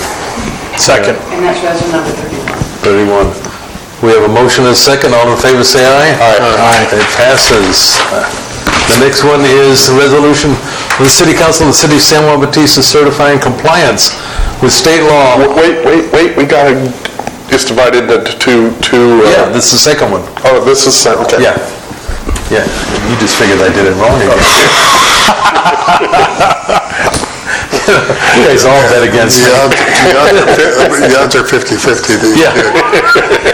But this is a resolution, and we'll need a number for that, for the City Council of the City of San Juan Bautista certifying compliance with state law with respect to the levying of general and special tax assessments and property-related related fees and charges. Second. No, that wasn't a motion, I was just announcing it. Mr. Mayor, I think there's an I think issue. this is a separate item. This isn't about the assessment. This is an annual. It was all down here on 5A and then 1 and 2. Phase 2 as the final. The second one is given to the county, letting them know that the council authorizes levying of general and special taxes related to Bayou Vista. Okay, because it doesn't say that, so. There's another word Bayou Vista in that head. Is that right? Okay. I'll make sure. Okay, do we need a motion on that? Yeah, wait, I'm sorry, any question on that? Public comment. All right, we need a motion and a second. Move to pass a resolution of the City Council of the City of San Juan Bautista certifying compliance with state law with respect to the levying of general and special taxes, assessments, and property-related fees and charges. Second. I have a motion and a second. All in favor, say aye. Aye. All right, we're going to go on to action items. A, consider resolution number 2018-whatever to submit to the voters of San Juan Bautista an ordinance imposing a cannabis business activity tax on cannabis businesses in the city of San Juan Bautista and requesting that the county of San Benito consolidate said submission with general municipal elections and statewide general elections on November 6, 2018, approving the ballot language, directing city attorney to prepare an impartial analysis, requesting this county to render services in conjunction with the election, and providing, the hell did I do there? Correction. Yeah, what would I do with the rest of the thing? Providing direction regarding submission. Ballot of the measure, that's the issue. Ballot arguments for or against the measure, sorry. Yeah. Okay, Mr. Mayor, you have a weighty issue in front of you here tonight. And the good news is that if we're not ready to go forward on it, we still have time to submit this to the county to be on the ballot. So as you know, tonight you passed an ordinance to issue regulatory permits on cannabis facilities, and that ordinance is contingent upon a tax being passed by the people of the city of San Juan Bautista. And there kind of is two components to it. First of all, there's an ordinance here to basically levy the different taxes and provide the penalties if the tax is not paid, provide the hearing, the due process is needed, the assessment process. The members of the subcommittee can go into how they derive the different taxes. Some of them are based on canopy, and some of them are yearly taxes, some are sales-type taxes. And the other thing you have to do is once you get this ordinance in place, not in place, but formatted and with the proper information that you want it to have, you're not passing it tonight because it has to go in front of the voters first. So this is Prop 218, Prop 69, et cetera, that when you levy a tax, you have to go to the voters. And this is a general tax. So the law as it stands right now for a general tax, the general tax means it goes into the county general fund and it can be used for any purpose. It can be used for... City's general fund. City's general fund, right. It can be used for any purpose, police, roads, etc. Currently, under state law, a general tax only needs 50% of the voters to pass. But there is currently legislation which is likely to pass. It is also going to be on the ballot, and it's retroactive, and it's going to make general taxes be treated like special taxes, which will require a supermajority. So the reason I say all this is that on election day, if you went 50%, yay, passed, but if you don't have the, I think it's 60%, 60%, and that law that requires a 60% passes, then this won't pass. And that law will be on the same ballot? Yes. So if we get 50 plus 1 and that doesn't pass, then we're okay? Then it dies. Then it dies. Then everything dies. If it passes. if the other one passes. If the other one passes, yes. But if the other one doesn't pass, then we're good. And that, yes, okay. Right, but it's pretty likely that that's going to pass, since it's a, tax measure, I think, to keep the citizens from paying more taxes, I think it's going to pass.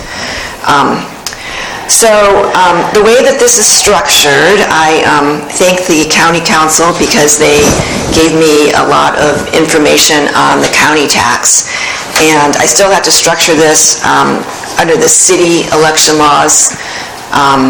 So the way this is structured is the government code allows you the flexibility to state a range of rates, and you can go back and adjust. So this won't set the specific taxes, it sets a range of taxes. So just important that the citizens understand that too. It's when the city council comes back, they can set it anywhere from the lowest amount in the range to the highest amount. And then there's also annual CPI adjustments under the ordinance. And under the government code tonight, you need, if you are going to pass this resolution, you need a 2/3 vote. And since you can't split a person, 2/3 is for your purposes tonight, so you need a unanimous vote. And I have a correction. I gave you a new ordinance because I was able, the county clerk, auditor, recorder, elections division was very helpful to me, and they expedited review of this resolution, and they wanted a few changes, which I made. And I also noticed a problem today with it. I actually noticed two problems. One of them is in number 5. It says that the taxes are going to be collected by the county treasurer, tax collector, and that should be the city manager or designee. I'm saying, where are you? I'm lost. We're in the resolution right now? On page 2. Page 2 of the resolution, paragraph 5. Oh, okay. Oh, that one, I got it. So as we're there visiting this resolution, if you did, hopefully you looked at the ordinance as well. And there's a very complicated structure here for the city manager. I mean, there's no finance director here. There's nobody at this point that's been in the plan to step in as your cannabis facilities manager like the county has. So there is a very complicated process here where the city manager or designee has to do all of the tax collecting on this. So just to be aware of that, it's pretty complicated. So I just wanted to bring it up as we talked about this because 5 does need to be changed to city manager or designee. And then the other thing that I need to change in this, and that might be something that we cannot do tonight, is that a new law went into place January 2018. And it says, when we put this language on the ballot, so if you refer to number 7, this is the meat of the ordinance, because it's on page 4 of the resolution. And the meat of this ordinance is that we're directing what the ballot measure is going to say. And once this hits the county, it can't be changed. They have to stay with this language. And so really we need to make sure that this language is, everything is perfect like the subcommittee sees it and the council wants it to be. So basically conforms with the ordinance and is the amount that you want to see of the tax. And second, that this new law that went into effect says that that we need to put in here a statement of the amount of money to be raised annually and the rate and duration of the tax to be levied. So we have the rates here, and I can easily add that this is endless, there's no duration, but we need a statement of amount of tax which could be levied. And I would actually, Mr. Gomez is going to be surprised about this, but I'd look to him actually based on one of the reasons I think that we hired him was because he knew kind of No, we don't had want an Mr. Gomez to understanding. be surprised. Okay. So he might need to go back and look at this, and we might need to get some kind of estimate of money to be raised annually. So I just became aware of this provision today, and election law is always changing. It makes it really complicated to do these. So we need to make sure we get this right. So Councilmember Bach, do you have a... How do they expect you to be able to calculate that when you don't even have anything yet? I do not know. That's our California legislators that put that in. Okay. they're assuming it's like a sales tax increase where you have X number of sales, and so you just multiply that times 1% increase. But this is a very different, obviously a very different prospect, so. What do we do with it? So I think we need to, No, we have, all right, I want to, before we get into the meat of that, can I clarify a question? When do we have to turn this in to the county? Okay, August 10th. August 10th? Right, so we have one more meeting. We may want to have a special meeting, because like I said, there's a lot of meat to this ordinance as well. Okay. And that has to be put into place. Okay. At least have an idea, because once the voters vote on it, you don't have a lot of ability to go back and change it. You're giving them an expectation of what they're voting on here, at least through this ballot measure. So, and it will be available on the city website. The county just wanted me to change the ordinance. They asked me today to change it so that rather than republishing the whole ordinance in the voter guide, it's going to be available on the city website and on the county website. Okay, so. Okay. So the subcommittee and the attorney going to work this out? Yeah, I mean, I think we should talk through it some. I think we should take this opportunity to make sure, to see if you guys have any questions, issues with what we have so far, so that we're making, minor changes and cleaning up anything that anybody comes up with if we have a special meeting. We're contemplating a special meeting next week, I think, is for this or something else? Final budget sign-off. The budget, right, so that would be, okay, so that would be... Can we put this on the same agenda? So if you look to page 4, because it's a general tax, so it doesn't have to be at a regular meeting. So if you look to page 4, 7, again, I'm directing your attention here. So it shows the taxes that this ordinance is going to impose. And there is a tax upon cannabis business activities based on square footage or gross receipts, and the rates are $3 to $12 per foot. And that's increased annually based on the CPI. So that's the so-called canopy tax. And then there's a tax on distributors of 0.5 to 8%. There's a tax on manufacturers of 2% to 8%. And then retailers, that's like a sales tax, 3% to 10%. And the testing laboratories are going to pay 1% to 5%. And then micro businesses will be 2 to 8%. So you'll recall you have only, businesses are only going to locate in the industrial zone. And there's a limited amount of lots there which can house cannabis businesses. So it could be any of these or none of these could be there. So it's kind of looking to the future, like, well, maybe if a micro business is there, then maybe this is what the tax will be. Maybe if it's a lab, then this is what the tax will be. So, there's a lot of speculations, but you have to put to the voters what taxes you're anticipating at this point. So, I was not privy to the conversations where they decided upon these rates, and so at this point I'll hand it over either to the subcommittee or Mr. Gomez to maybe discuss how you arrived at these different rates and the rationale. Sure.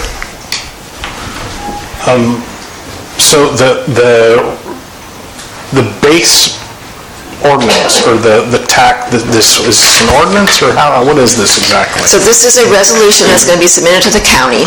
Right. So that's the important thing, but you also have to get that ordinance, so it's formatted based on your expectations. Ordinance that we would be passing, correct? No, so you don't pass... The voters would be... You're passing a resolution right now to give this ballot language at number 7 to the voters, and to put your ordinance online for their reference. Got it. You do not pass the ordinance until after the, at least my understanding is you don't pass it until after this passes. After this passes. Okay. So the bulk of the language was lifted directly out of the county's tax measure. So we plagiarized to a large extent what was already in place based on the recommendation from Mr. Gomez. He felt that after reviewing a number of them, that the way they had structured it was very solidly written and very well put together. We did vary the rates, we made a few changes, and that's why you saw there that county tax treasurer, tax collector, we missed that in the proofing. That's why that language was in there, not because we were anticipating them doing it, but because we lifted their document. With their permission. With their permission. They gave it to me, so. And so all of the tax rates were arrived at after a number of discussions amongst between Victor and the subcommittee. And so we felt like that the ability to create a range that would give us a lot of flexibility in terms of encouraging or discouraging. And so you're still happy with what's in here? I'm very happy with it, absolutely. I think Gomez, you're also happy with this? Yeah, Mr. Mayor, I think what we ended up, why we ended up with these discussions around the San Benito County ordinances, initiative was because they took what other cities and counties had done, they learned from their mistakes, and this is where we derived to this point in the conversation. The scales, we kind of took what other cities and counties had done statewide. We do have, I think, 105 municipalities and counties that have adopted policies, cannabis policies. We reviewed those. This is pretty consistent with that. Monterey County just dropped their canopy tax for cultivation from $15 to $5 a square foot. So there's already some competition amongst jurisdictions on where we're going to land with this tax. But remember, with the scaled approach, this legislative body will, if the tax passes, will have to set those rates, right? So things could change between now and November, December timeframe, and we will probably want to have another discussion as to what other cities and counties are doing and where they're landing on their rates, but this does give you the opportunity to remain competitive, I guess, with other jurisdictions, so. So what do we have to do now? Well, I guess, anybody have any questions about what we've done or how we've arrived at or any of that, or the structure, does it look okay? And then it sounds like we're not voting on this tonight, potentially come back next week at a special meeting after a couple of after the changes that the city attorneys identified have been made. And the subcommittee and the attorney and Mr. Gomez are going to be part of that discussion? Yeah, I would imagine. It seems the change you're describing is pretty straightforward. Except for the statement of amount of money to be raised annually. That'll be up to us working with Victor. We did initially forecast or project some revenues, I think back in January, February timeframe. And now that we know that we're looking at the industrial zone specifically, we could essentially take that square footage and bifurcate the parcel into different premises, but a lot of it will be speculative, just so you're aware, right? Yeah. It's very hard to really determine it, especially amongst gross receipts, right? With cultivation square footage, taking the middle ground, we could kind of calculate that. But when it comes to retailers, a lot of it is really going to depend on how successful your retailers are, right? So, but I'm sure we'll be able to land on a figure. Thank you. All right. So we just table this until a special meeting? Continue it. Continue it, yeah, not continue it. Or continue. You have a comment? Agenda. But, Sure. all right, we continue that until... You can have public. You started to say something. Public comment. We don't get public comment? Yes, you can have public. Yeah, we have public comment.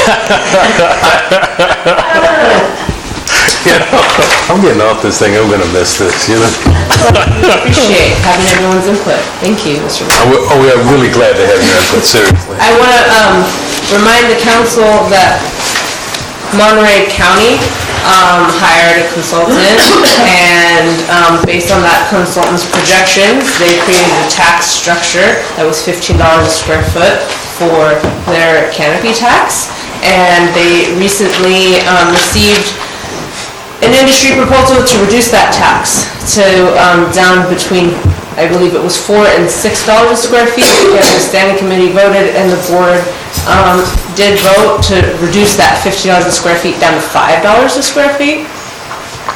So just letting you know kind of what else is going on.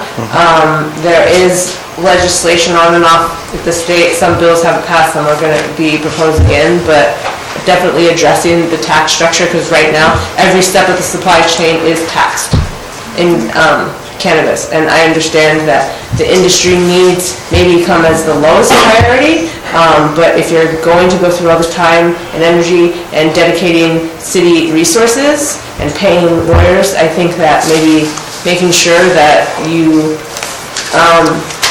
allow for what industry comes here to be a successful one, to be thriving and not to be taxed out of business. I mean, because there's, this is in addition to all of the state taxes. This is in addition to excise tax. This isn't, you know, so I appreciate the range. I understand that the county has adopted and recently did pass a identical structure. I would just keep in mind for the businesses that already are here in San Juan Bautista, and based on the traffic that we see in our town, expecting this is not an existing business that's going to be transitioning into regulation. This is going to be a proposed brand new business or businesses.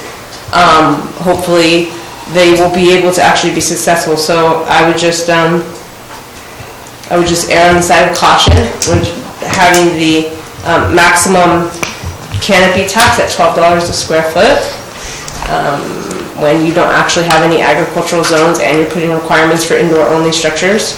You're putting a huge financial burden on anyone who wants to do business in this town. And if the idea of going through all this trouble is to try and attract new business, then maybe make it more agreeable and like work with the proposed businesses who want to come and pay taxes here. You know,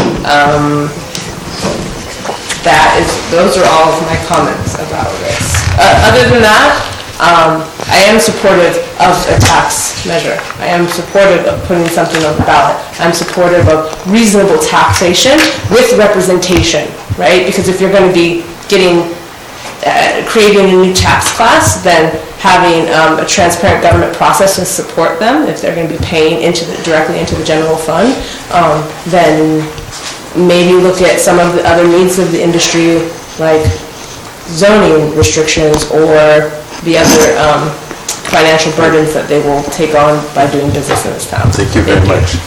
Jillian Cozier? I gotta remember Angie's words. As Rachel mentioned earlier, I just want to make sure that there is a way of tracking the cost of this and working it into all of your application fees or however you're going to do it. I understand that it's going into the general fund. We can't make it a specific tax. There's reasons for not doing that. But I would certainly hope that there will be a way to track all of the costs involved, including putting this tax measure on the ballot. You know, just as I was concerned earlier about where all of the money from the developments was going and whether there'd be any left for infrastructure, there's an infrastructure involved in this too, and we need to be able to track all of the costs. Thought we just got thrown in the bucket. That was a good segue into my comment, that I certainly recognize that there are a lot of taxes at the state level on these types of businesses, and unfortunately we see very little of that, but the reality is most of the consequences are going to fall to the local municipality, and it is I believe our responsibility to cover those, and this is the only way we can do it, is to pass some sort of fee structure, tax, etc. I will say that my personal feeling is that we should be coming in at the lower end of these ranges, certainly initially. But that's my that's for a later discussion. Hopefully after this, if this passes with the voters decide that this makes sense and that the whole proposed class of business is then allowed in the city, then it'll be up to us, or the new council after the first of the year to set the specific tax rates. Okay. So I just might want to add that I appreciate all the work the subcommittee's done, and I really like the idea of being able to change the tax rate, because I think this is a new thing. This is a new thing in our society. The law just happened a year and a half ago, so everyone's taking a stab at it, and you're not going to hit the right tax rate the first time. Just not going to do it. So having a flexible tax rate will allow us to zero in on it after a period of time. Maybe we'll do it right the first time. I don't know. Maybe. But I think it's really good that we're flexible. Victor, what was the maximum tax rate allowed canopy in Monterey County?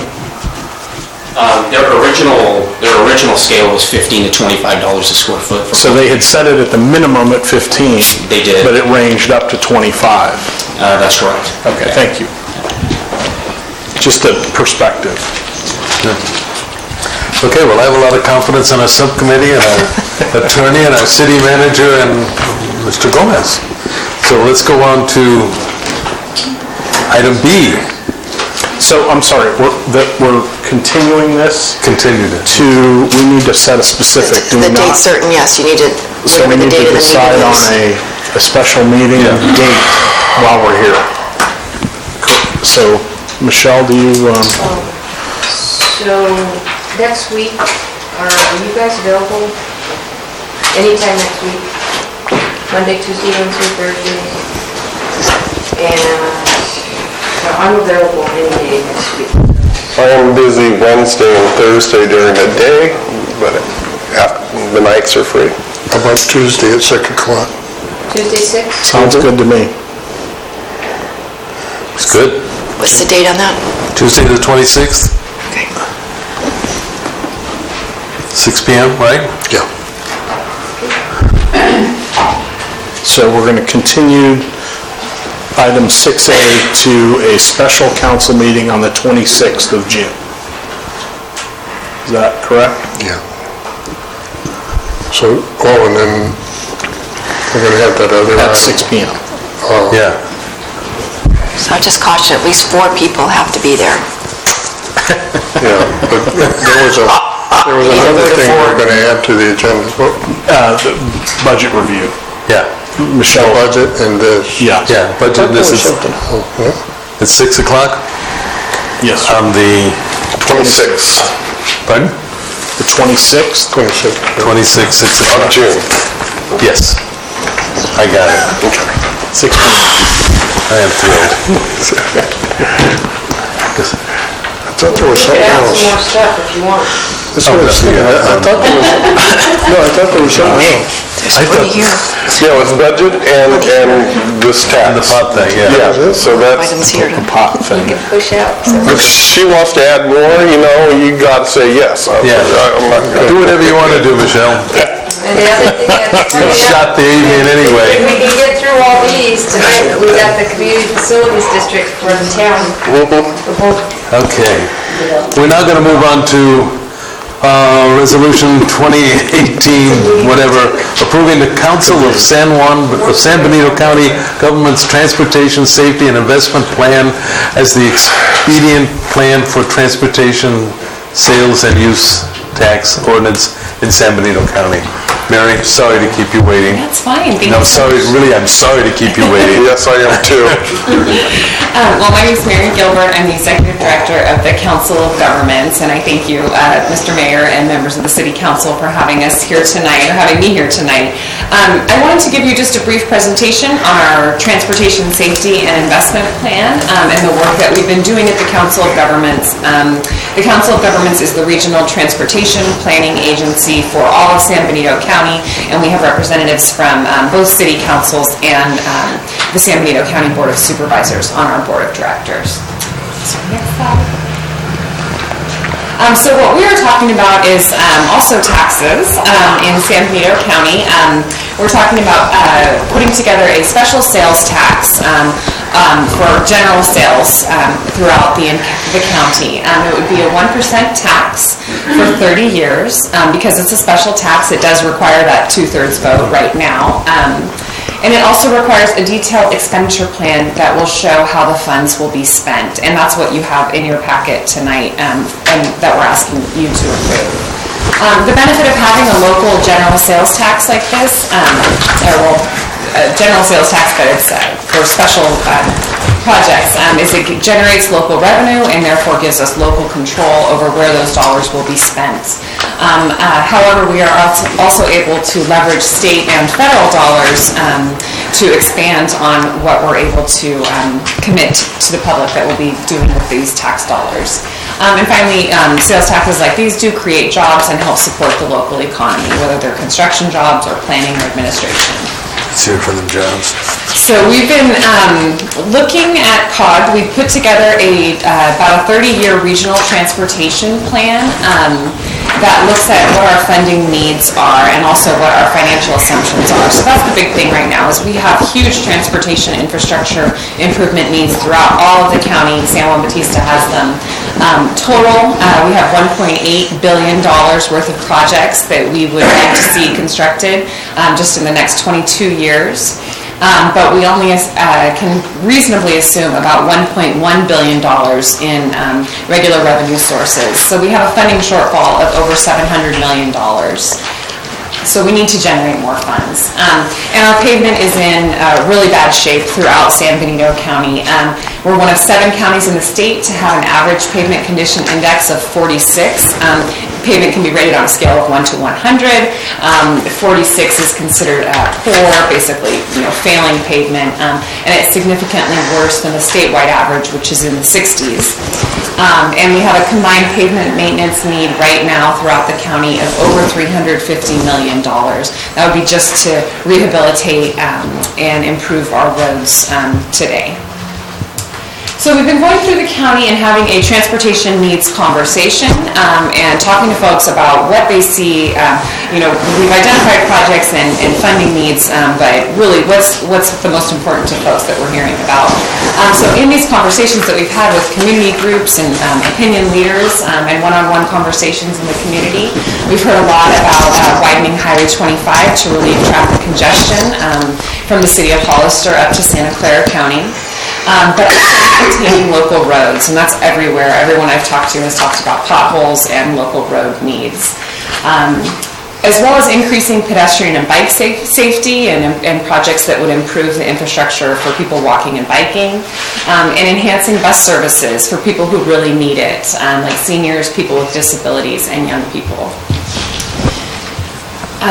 So taking that needs conversation that we've been having and a lot of the feedback that we've gotten, we put together this expenditure plan that has 3 tiers of projects and 30 years of estimated tax revenue of about $485 million. That's about $16 million annually. So the Tier 1 project is Highway 25, and I know that for the city of San Juan Bautista, Highway 25 is not probably the really burning need, but we have it as our Tier 1 because it is the most expensive single project, and it needs to be treated a little differently because we have to bond in order to generate all the funds that we need for the construction of the project. So with bonding, we've got to focus on Highway 25 in Tier 1. However, the local roads will continue to get attention, and funding would come to each jurisdiction by formula.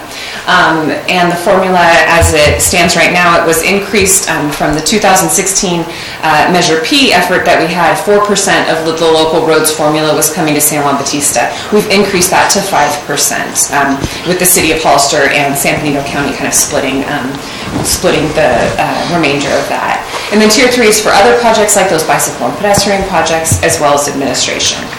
And the investment plan that you have before you has these different funding categories. And under the local roads category, we do have a great list of projects that are sort of examples of projects that would be pursued in the city of San Juan Bautista, as well as each jurisdiction. And I think your staff were providing that to us because it's a real improvement to this expenditure plan over what we had in 2016.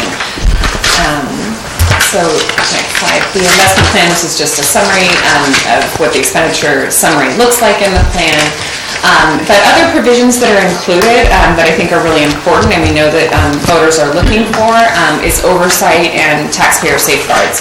So we established an expenditure plan oversight committee made up of citizens, and that will be geographically equitable. COG will produce an annual report and do independent annual audits showing where the dollars are coming in and what projects they're being used for. The basis for the projects is a regional transportation plan that is put together every 4 years with extensive public input. So there are opportunities there for the public to continue to watch what we're doing.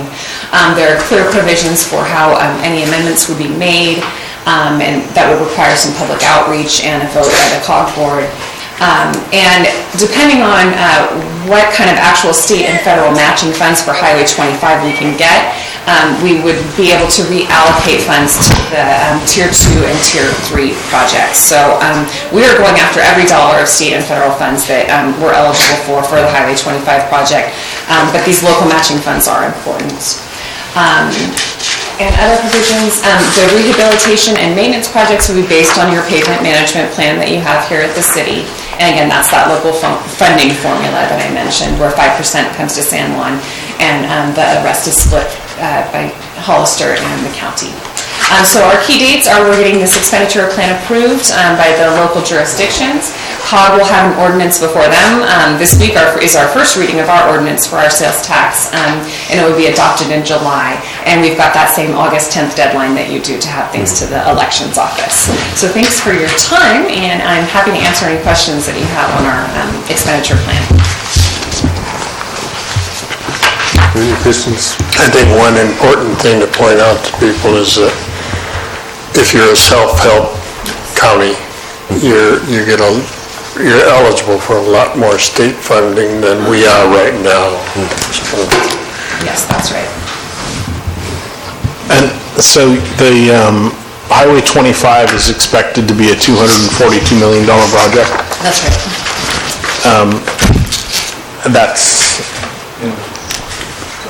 That's the payoff for the bond, though, right? Not the expenditure for the project. It's a little different. I have a whole cash flow model that shows what we're paying, but it really depends on how much we're matching with other funds. So the bond amount will depend on how much other revenues we're able to obtain for the project. So we'll only bond against whatever local funds we're using from our measure. But the project cost is $242 million. To build that project, that's what we estimate it will cost. So on this transportation safety and Yes. Investment plan, it shows Tier 1, $242 million? Right. $211 million for Tier 2. Is that correct? Yes. And is that what we're voting on? What are you asking us to vote? Right, yes, essentially, yes. You have a whole plan in your packet, it's about 15 pages long, but that's sort of the meat of it is where, how the funds will be distributed. I got 2 pages.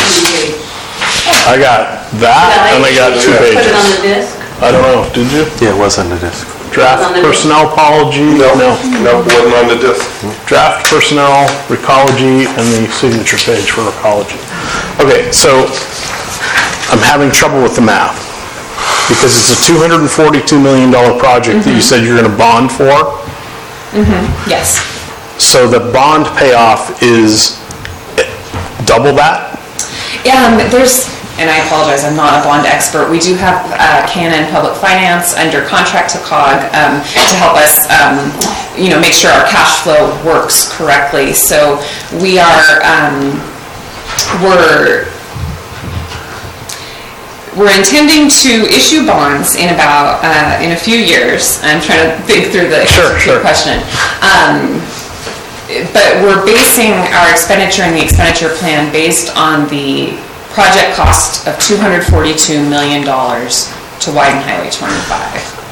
Okay, but if the cost is going to be significantly higher than that, are you going to be able to take money out of the Tier 2? And if you are, what's the mechanism for shifting those dollars? Because I'm very comfortable with the numbers that I see here, because it gives us about $350,000 a year, which would be terrific.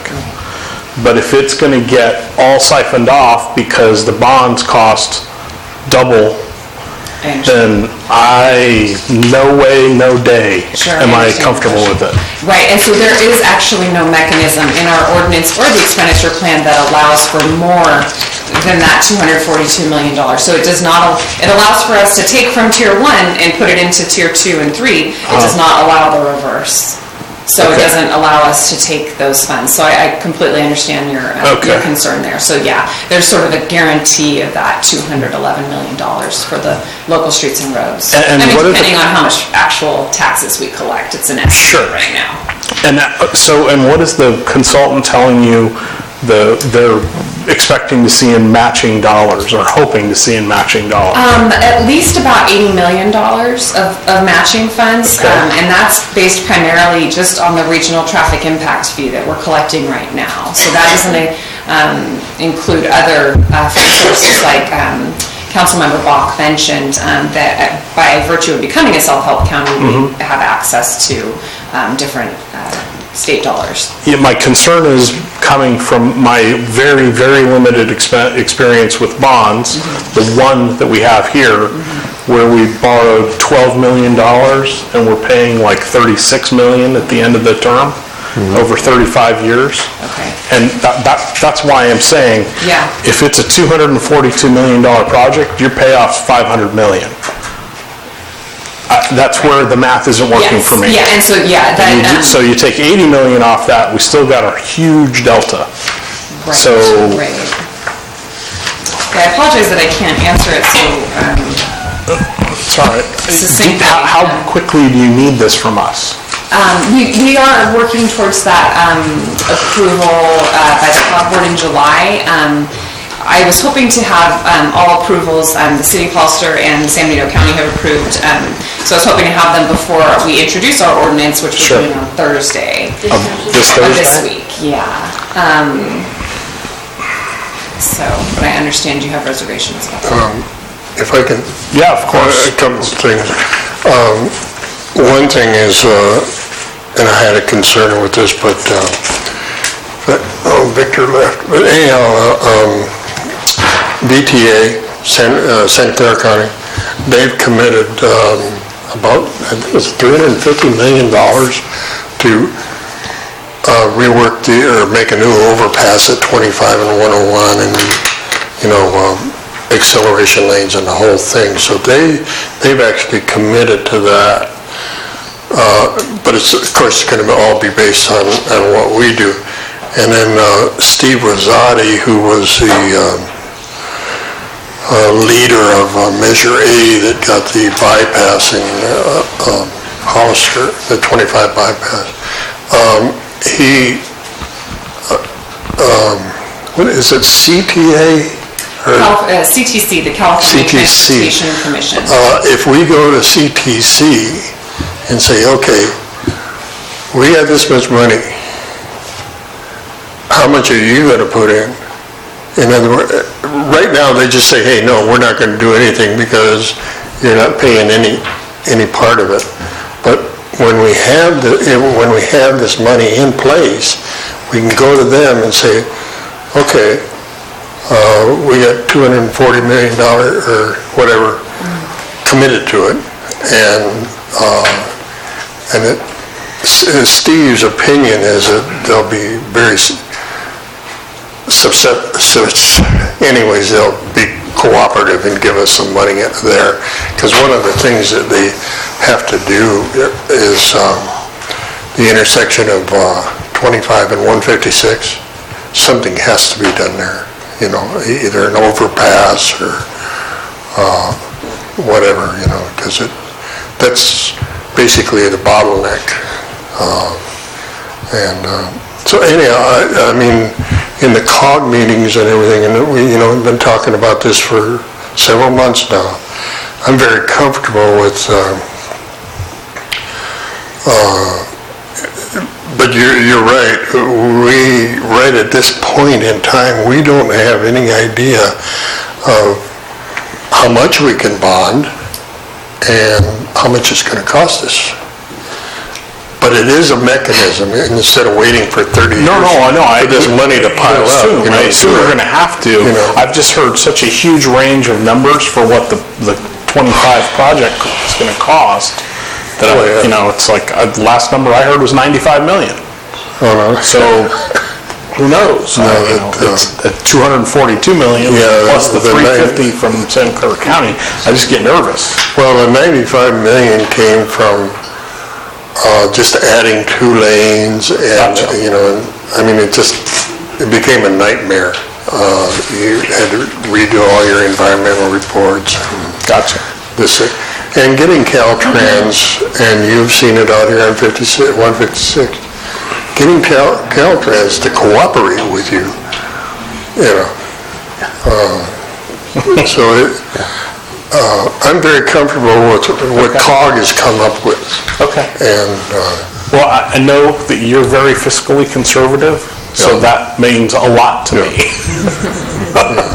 Well, very honestly, Chris, I was so surprised with the Measure P results that 66 or 68% of the people in this area voted for that tax.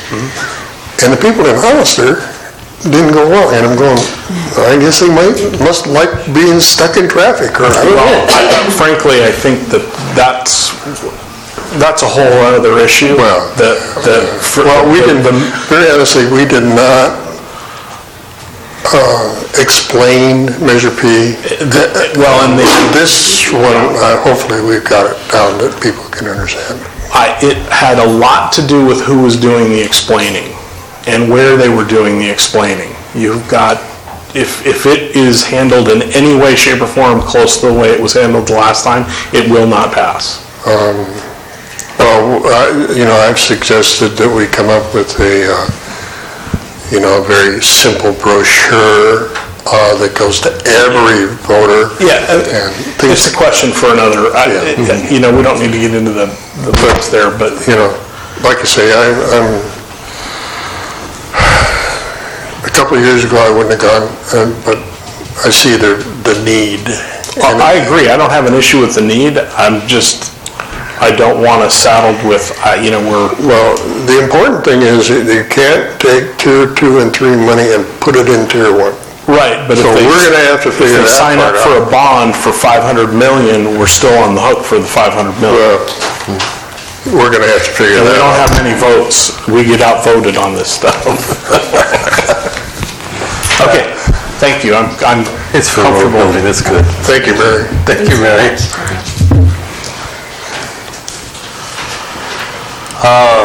Do we need a motion on this? Public comment? Public comment. I didn't see anybody jumping up, so I don't think there's... No cards? Wow. So, just like to point out that we had 4 speakers about chickens. Yes. And nobody about a $485 million tax measure. Hey, when we did our bond, there was no one showed up for that either. Just very interesting. Yeah. No. So very interesting. I love the chicken festival idea, by the way. Yeah. Okay. We need I want to make a motion to approve the Council of San Benito County Government's Transportation Safety and Investment Plan, TSIP, as the expenditure plan for a transportation sales and use tax ordinance in San Benito County.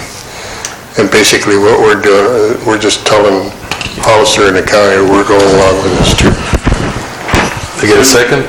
I'll second it. All right, we have a motion and a second. All in favor, say aye. Aye. Hey, 2/3. And that's resolution 33. 30, okay. Going on to, we're going to take a 5-minute break. It's called the over 55 break.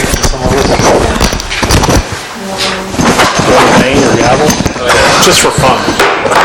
That's not okay, you can skip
did this one, we got to vote on.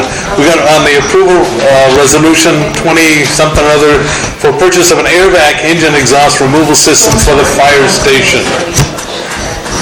Michelle, can we have a report on this?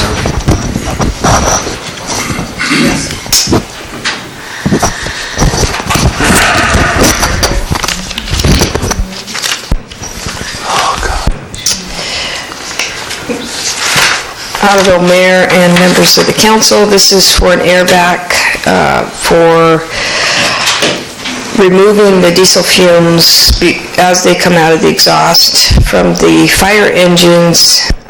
The fire engines every morning test the engines, all the functionality of the apparatus. They have to run their diesel. The diesel goes into the bay as well as through the walls of City Hall, and so we do get diesel fumes in our building due to the age of the building.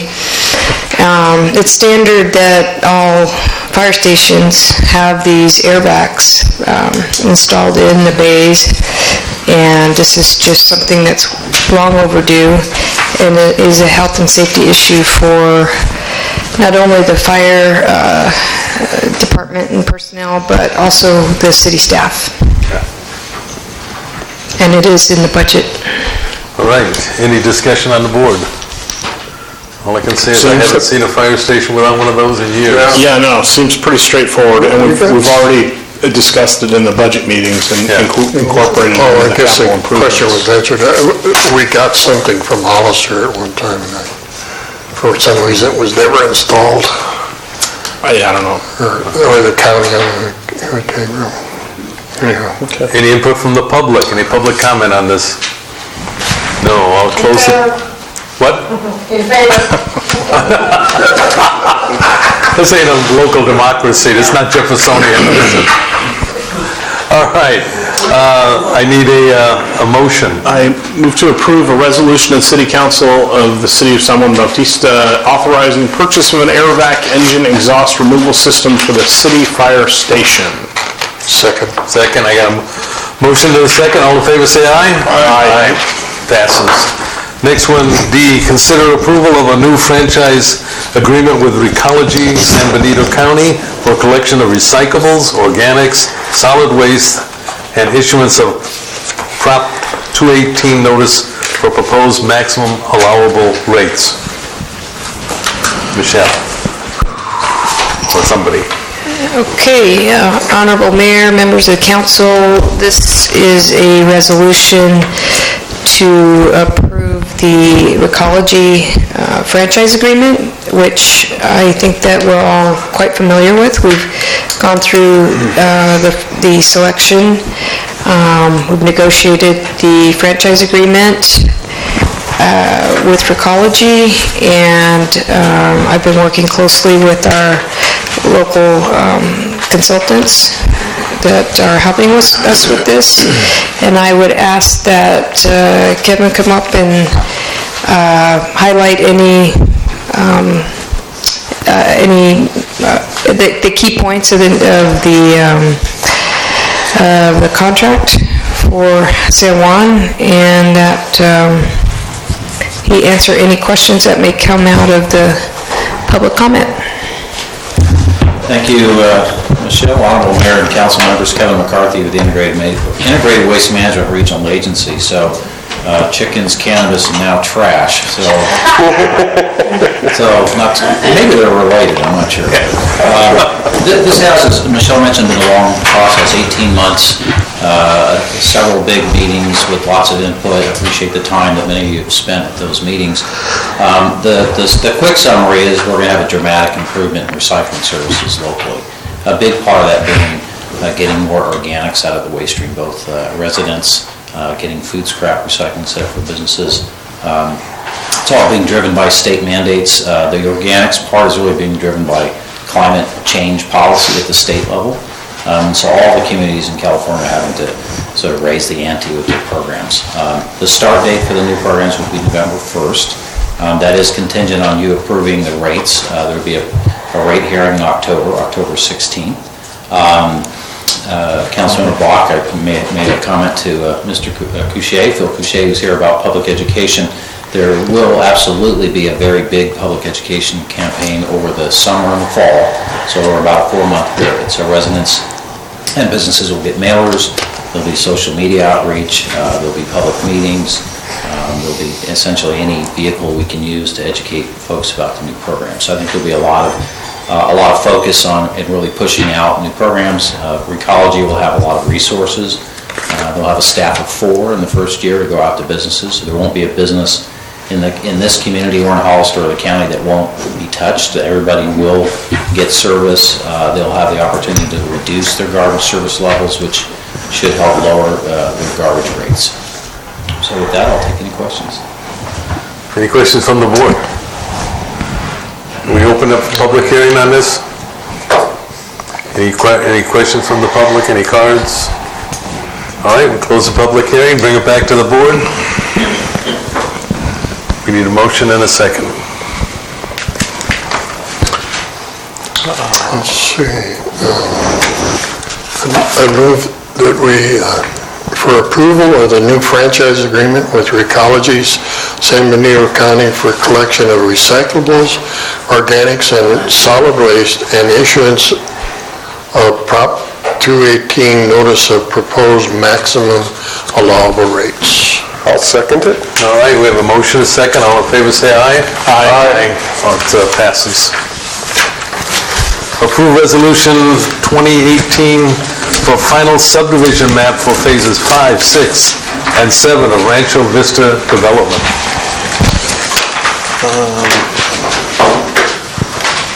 Thank you. Thank you.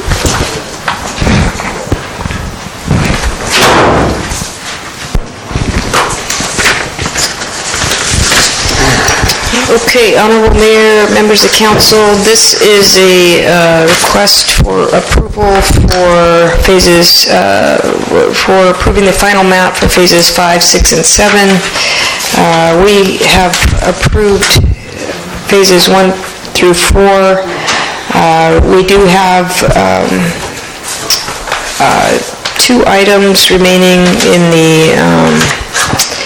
the development agreement that we do need to close on. That is a final resolution on the traffic roundabout, as well as we are still in discussions around the north-facing wall, which the Mannings have brought to our attention this evening.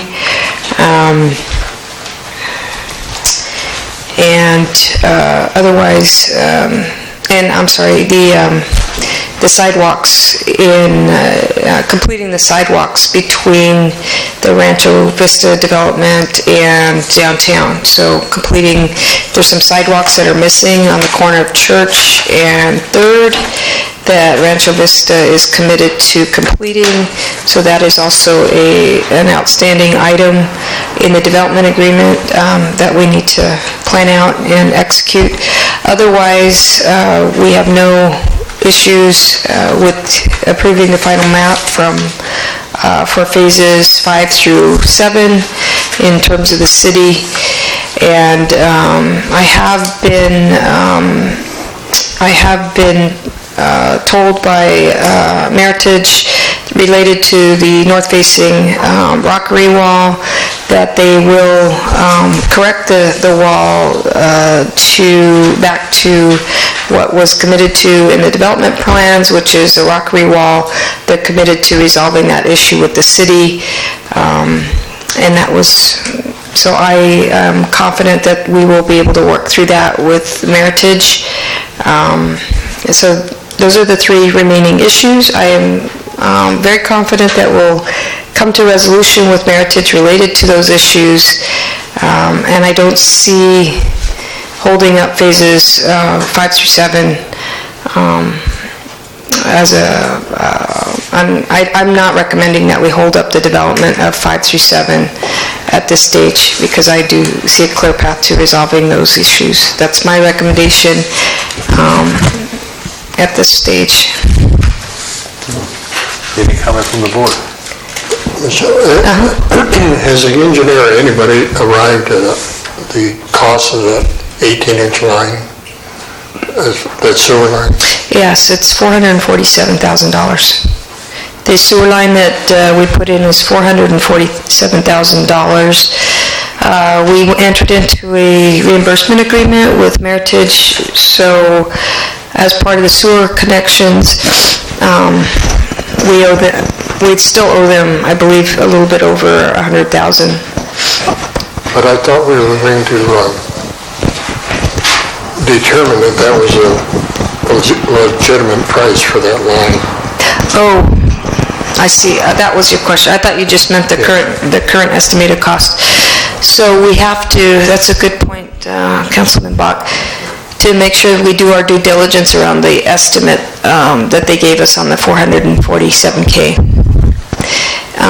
The other thing, it might be helpful if I have the city engineer talk to council members around the outstanding items, i.e. the north-facing boundary wall, retaining wall, the roundabout, and the intersection commitments that Meritage has made. So just maybe give us your opinion around those three items and how comfortable you are with those. Well, Mayor, council members, so those were all conditions of the approval of the first map. So there's nothing in the approval of this follow-up map that changes any requirements, doesn't let them off the hook. We have no new requirements. They've actually built quite a bit of the public improvements out there. So the requirements that were approved by council, conditions of development, those still stand in place. So I don't have any more specifics than that, but that's why basically this 3 phases essentially creates the 38 lots that completes the Rancho Vista, and that's basically what's before you this evening. I don't know beyond that, I don't know the details for they're scheduled to complete it, but they're on the hook, and we actually won't accept the project until they complete all conditions of approval. There's a representative of Meritage here this evening. If you have whatever more detail, we appreciate your responses, I guess. I have a question. The roundabout, is it,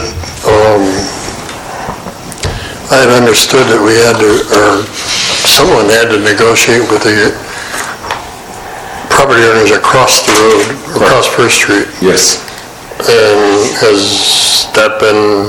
So my understanding is Meritage is responsible for getting the right-of-way to construct that roundabout. Right.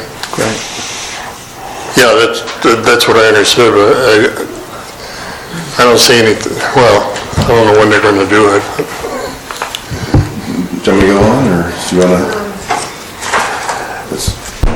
Following up on Tony's roundabout question, will it be large enough to let the trucks pass through? And I'm not certain how I want you to answer that question, because it's a good thing to stop the trucks, actually, but also I don't want to see them backing up and falling into the ditch next, because they can't make the radius or whatever you call it. It'd be a good visual aid, though. Yeah.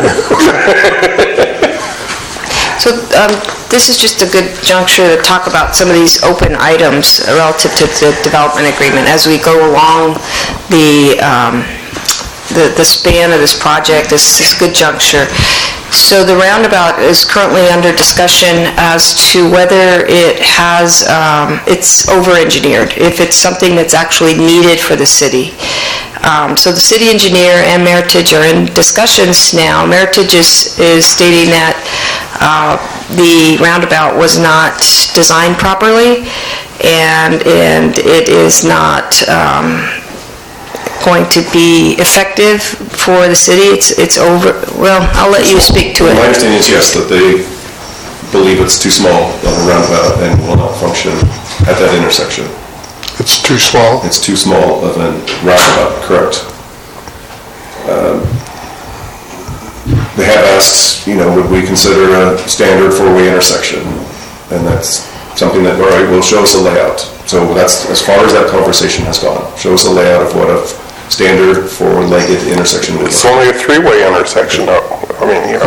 Yeah, it will be a four-way with Loyoza's development. Ultimately. So why is the roundabout too small? Can you get into a little, and do you agree that it's too small as designed? Let's see, so, I mean, it's my understanding as folks come into town, I mean, we need the large vehicles to be able to circumvent the roundabout. And so, no, I would have to look at the roundabout and compare it to what would a adequate roundabout be for the trucks expected to use it. But there's a sign saying no trucks over a certain weight. That's the point. We don't want the 18-wheelers. We want the small delivery trucks, yes, but not the 60,000-pound 18-wheelers. Right. So going through town. So 80. Well, apparently they can't read the signs. Well, because at least one a day goes by my house. I know, Tony. They go by my house too. I've seen them get stuck on the corner of North and 2nd Street trying to make the corner there. So this is a new discussion. We just entered into this. This is in the last week. Yeah. So I don't know, Mark, do you want to speak on behalf of Meritage? I know you're not the engineer. I don't want to put you on the spot, but. Good evening, Mayor and members of the council. Mark Harrington with Meritage Homes.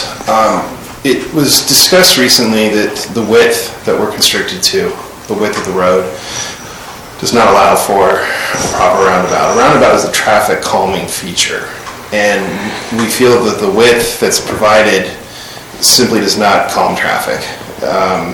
We're still in the early stages of presenting Patrick with that idea and a little bit of narrative behind it with our engineer.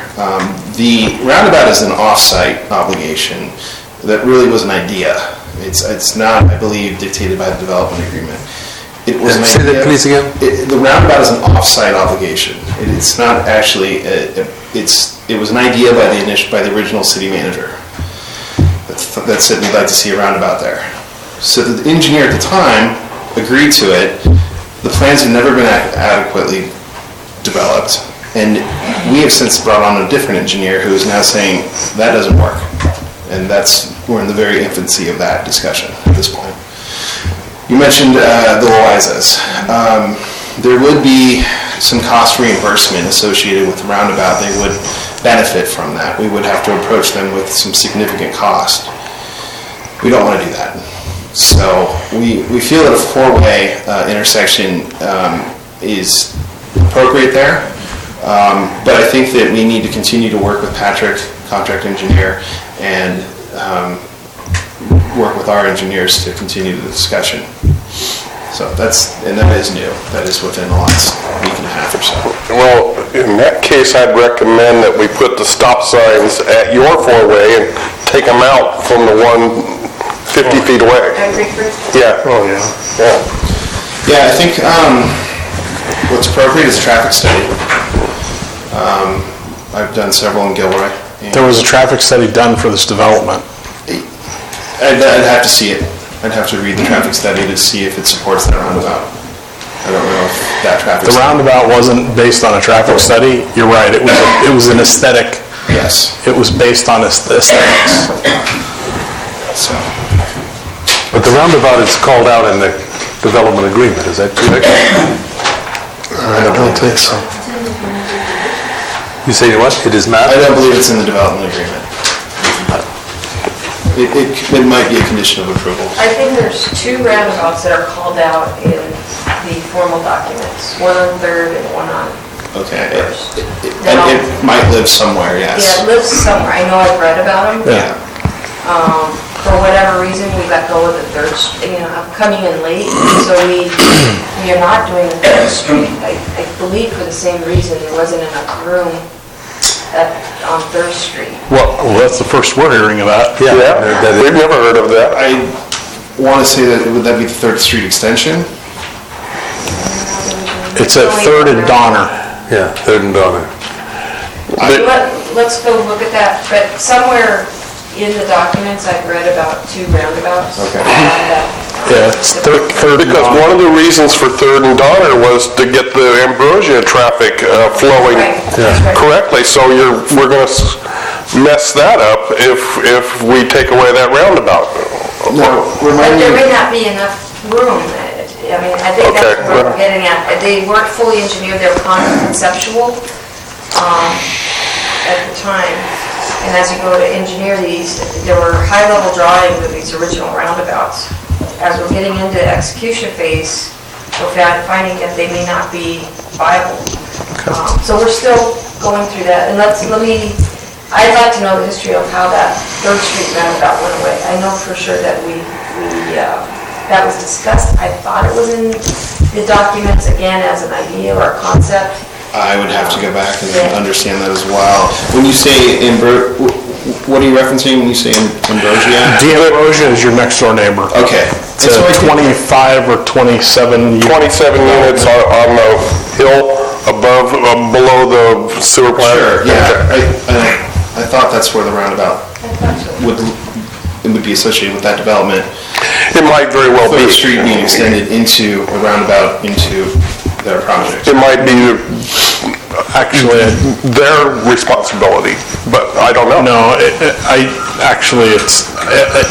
I believe the entry to their development is not on the roundabout. The anticipated roundabout is at Donner and 3rd. And my recollection is they have a setback that was designed to accommodate it as well. But again, have to go back to the documentation. I don't know what bearing it has on this. You guys, by the way, Donner Street, 3rd Street is labeled as Donner Street on here. I don't know if that makes any difference. The only reason I bring it up is that the roundabouts are pretty popular and a concept that the previous city manager really liked to put in place, but they were initial ideas. Now, whether we are able to execute them and whether they make sense or whether they're over-engineered, I don't know. We're just getting to that place. And the reason I brought up the 3rd Street one is because I know that one we talked about and it was overcome by events similar to this, i.e. not enough room, it wasn't feasible. We went down that path and it wasn't feasible. No one ever told this council, though. This is all the first time we're hearing any of this. This is hard to believe. That's concerning. Okay. No one ever told the planning commission either, that I know of. Well, maybe I'm tired, but I remember that maybe it was a discussion around a roundabout on 3rd. Maybe it wasn't in the agreement. I could be incorrect. I don't have it in front of me, so since you guys haven't heard it, I'm fairly new. I'm combing through all these documents. I came across it at some point. I thought it was in those agreements, but I could be wrong. It almost sounds like a good idea to make a 4-way stop on 1st Street, because I don't care how many signs you put out or speed bumps you put up, these truck drivers, I don't know if they can't read English or they don't know what the signs mean, but you're going to get a trucker and you get him stuck in that roundabout and you got a problem in your hands. It's the last time I'll ever do that. It's not sounding like a negative, Tom. It's really not sounding like a negative. Well, maybe he'll let all his buddies when he's got to pay, $5,000 to get somebody to tow his truck out of there, and he gets a big ticket from the sheriff, then. Well, according to him, there's not I know that they put him on Santa Teresa there, and they've got 2 lanes in each direction. It's quite a bit wider than 1st Street, where they put them on Santa Teresa. It does take some getting used to, but they're good. So the other two points, so the cross-section at Church and 3rd, you guys are aware of that obligation? Sidewalks? Yes. Okay. That's pretty clear. Okay, and then resolving... I'm sorry, I think it's more than just at Church and 3rd. I think there's work to be done along along 3rd Street between Donner and whatever the next... What street are you in, North? North Street and Donna. But it's sidewalk all the way on the right-hand there was side. talk about- It's the left-hand side, which I thought was going to be done by the D'Ambrosio development. That's lacking what you'd call sidewalks, gutters, and all that stuff. So where Eric Gretasoff lived? Yes. There was some discussion of and I believe it's in the documentation, about So for sure, narrowing the sidewalk along 3rd Street to widen the street, to allow better flow through there. Yes. We should, clearly need to go revisit this stuff. Yes. I'm not sure what bearing it has on. That's right, because Well, the only bearing is it's all these junctures where we're approving these huge steps in the process are good times to just revisit what's outstanding, have we completed all these obligations, where are we at with everything, is the city comfortable, are the residents comfortable? That's what happens when they come for occupancy permits. So, no, I'm not comfortable with it because 3rd Street is the main... You're kidding me. What'd you say? Guys? We don't issue occupancy No. permits? No. Occupancy finals, I think, is perhaps what you mean. Is it a final approval? You've done. Okay. So anyway, I could check all this. getting back to my point, I just lost my point. No, go ahead, sorry. Revisiting this stuff. Revisiting this stuff, and we need to, because 3rd Street needs to be wider. It's a one-lane street right now at that point. And then you're going to have 86 people going to Windmill once a day, or going to 18th Barrel once a day, and it's going to be a real traffic jam there. And so like you said, Chris, Roger was going to take out the 8-foot, I call it the little goofy section between the sidewalk and the gutter, and that was going to give him 33 feet of 2 lanes. And he was going to eliminate any put no parking signs there. On one side. Yeah, and so we could have 2 lanes of traffic. Because right now, we're only going to have 1, and it's going to be a real poor planning decision and a real poor city execution if we continue down this road of 1 lane on 3rd Street. So we clearly need to revisit this. We need to go back and... With the 3rd Street? Well, I'm into it, but I don't know about the details. Because John's been working on the... I thought it was D'Ambrosio's responsibility. Be happy to go down and walk it. Yeah, absolutely. It'll help. It may help you. You get a final. Perhaps myself for certain things. Real occupancy, you gotta give them final. No, it's fine. Turn electricity on. We absolutely can revisit anything that's open-ended like this on-site with the folks that are part of it. Public hearings and make promises, and then come back and just kind of get out of them.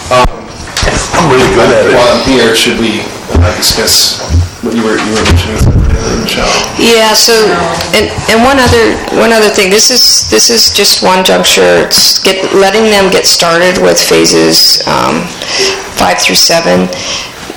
As Patrick stated, we have the acceptance step, so phases 1 through 4, we have to do the final acceptance of that, correct? You have to do a track acceptance, yes. Yeah, so there's other approvals that Meritage has to come back with. I just like to highlight where we are with the development agreement, the hooks that we both agreed to. I stand behind, I don't want to hold up the process. I want them to continue to develop. I'm all for going forward. I do want to make sure that we highlight the open items, but there are other junctures where we can, say, okay, if this doesn't get done by X date, then we aren't going to do acceptance of tracks. So tonight, I think, we are creating legal boundaries for the remaining 45 lots. That's what this is. There are measures in place, track acceptance. We have, ongoing developments where we have inspections, we can have the weekly meeting on sites, we have plenty of ways of addressing any of these types of questions that are not necessarily related to the final map tonight. Okay. I think one thing that really needs to be clarified is who's responsible for 3rd Street along the D'Ambrosio project, and who's, The only problem I saw with going over towards the townhouses and the old preschool was there's those power poles there. Yeah, the modification was actually on the other side of the street. That's what I thought. So it's a very wide sidewalk and a planter strip, I believe. And so the idea was to eat that planter strip, which nets out like 3 feet of additional lane. But 8 feet. I didn't know, whose responsibility is that, Meredith? My recollection is that it's all part of the conditions, that they're required to, that was all discussion about basically connecting that new development with the rest of the community. That's why we asked for the sidewalks to be installed where it's only, I think it's one lot or 2 properties along 3rd Street that don't have sidewalk, and so that was part of one of the minor issues was to install sidewalk there. Very old house that just didn't have sidewalk. So we had a contiguous, so pedestrians, people, mothers walking. We don't have meritage here, these are open issues, so if you can take the action, let's make sure that 3rd Street is functional. Might be valuable to invite the D'Ambrosia guys over too and get everybody to do a walkthrough. Sure. It certainly extends past our property limits, so it would have to be, something that would be identified in a condition of approval. Yeah, I'm certain it is. I remember coming in here with Jim, we were the 2 new city council members, and pointing out to the developer that he had one of his yes votes not going to be at the meeting where we were voting on it. Okay. So we had pretty good leverage at that point. That was the Ambrosia? No, that was Meritage. Yeah, not Meritage, long before Meritage came on site. But yeah, with Mr. Fulton. Yeah, Bob Fulton. And we still have an open line of communication with Bob. Yeah, of course. No, I know it's in the documentation, it's just there's an awful lot of documentation, as we all know, so. Great. So what you need now is a resolution approving public phases 5, 6, and We got to open a public hearing. Oh. See, I remembered that. Tony's trying to get out of here. It's only 9 o'clock. I tried skipping whole sections of this thing, and you guys got autistic. Hello, my name is Matthew May. I live at 137 Highway corner. It's property along the northwest boundary. My biggest problem with this issue regarding Phase 5 has to do with the placement of the houses. In Lot 1, in the first and second pictures that I've presented to you, that's the view out my front door and front yard of this development, potentially where lots 1 through 5 are going to go. In Lot 1, which would be the most westernly building, is supposed to be a 2-story house with an additional unit in the background, which would tower over my house, and that is less than 200 feet from the corner of my house. Rancho Vista only needs to have 6 of these houses throughout the whole development, and I don't know why they chose to put that there.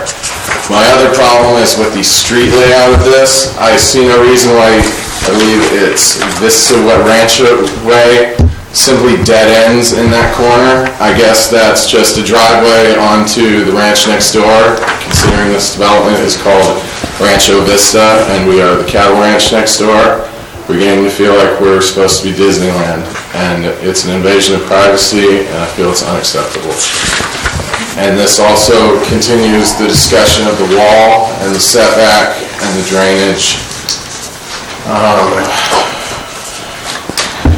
And as I feel that this is a reason to postpone this, and also a reason to postpone it would be to hold Meritage to what has already been approved, considering recently you're talking about the road improvements. As the representative from Meritage just said, that they're not directly obligated to this, and they don't really want to do this. So if you approve this, they put in all their houses, and then they just say later, and we get to deal with the consequences. It's an off-site, as he said, it's an off-site part of their development, so they're not really obligated to do it. And while they do want to get this construction done in a timely manner, I feel these are issues which need attending to. Any questions? Thank you. Any more public comment? Can I say something without letting your card down? Yes, Without signing your card? Do you want me to get up there? yeah, please. Okay. Well, don't just get her, why don't you just get her the thing? That's all right, you don't have to get up. I don't want fun. It's just easier. I mean, once I get my transmission in here, I'm fine. My name's Kathleen Manning. I'm also co-owner of the Nylon Ranches north of the property. We had about a 2-hour meeting with John Bayless, who is the VP of Land Acquisition yesterday, and also in attendance was our attorney Lloyd Lowry, and we had quite a lengthy discussion with him about the north boundary wall and about other matters. And I quote him saying that we tell the city council the cities what they want to hear to get their applications approved, and then we do what we want. We change it, we make changes. And he was kind of talking to me like I wasn't very intelligent, so I said, "You mean change orders?" And his mouth kind of dropped, and I said, "Yeah, my father was a civil engineer for 36 years. I know what change orders are and what contractors do." They're trying to get out of here as cheaply as they can without putting one nickel out that they don't have to, but maximizing their income. And that's why they don't want to do the roundabout, and I'm not even in favor of the stupid roundabout, but that's why they don't want to do it. And they told Michelle that they would remediate the wall, change that law. They're not going to do it. I just received an email that just happened to come about 10 minutes before this meeting telling me to pound sand, basically. So that's all I have to say. So be careful what you approve, because you can't go unapprove it. I think you need to kick it down the wall and they can do what they're supposed to do for the first 3 phases instead of approving more phases. Thank you. Thank you. Any other public comment? One of my double cards. Sorry. I think I did anyway. Anybody want to see the roundabout, the original drawing that they're supposed to comply with? That is not an official And we have our document. Official, if you want to be official. No, we were here, we voted for it. But I just want to be clear, Jolene, we want to be clear that that map does not have any legal standing, any legal bearing. That map is not in any way, shape, or official. So Just so they're we're not clear. following the conditions of approval. That map is not part of the conditions of approval. It's a artist rendering that was created. It is not an official document. Okay. That's been a problem here. I'm confident they are in the Yeah, conditions of this approval. I am too, This is phases 1 through 5, Yeah. or 4, and this is a very detailed document. This is the tentative that was approved. Yeah. And so this is the bylaw. That's not even what I was talking about, but when he started going into this and that, and I'm actually not as sure as you are, Chris, that 3rd Street roundabout is on their plan. I know widening of the street. Pretty sure And it it is. was part of it. I thought it might be part of D'Ambrosia or a joint thing between them, but we need to make sure that they comply with all those 22 conditions of approval, because that's why we let the development happen, was because they agreed to do all of these things. Yeah. Actually, I just wanted to ask about the timeline. Was there a timeline for the phases? There was never any strict, this year one will do this, that. I thought there was some kind of timeline for the phases coming in and when we were going to allow each phase to come in, because that was also part of the project. We didn't want it to all be built at once. We wanted all the infrastructure done for it at once, of course. That makes sense for them and for us. But I thought that the actual building of the houses was to be phased in over time, and I don't know what that timeline was.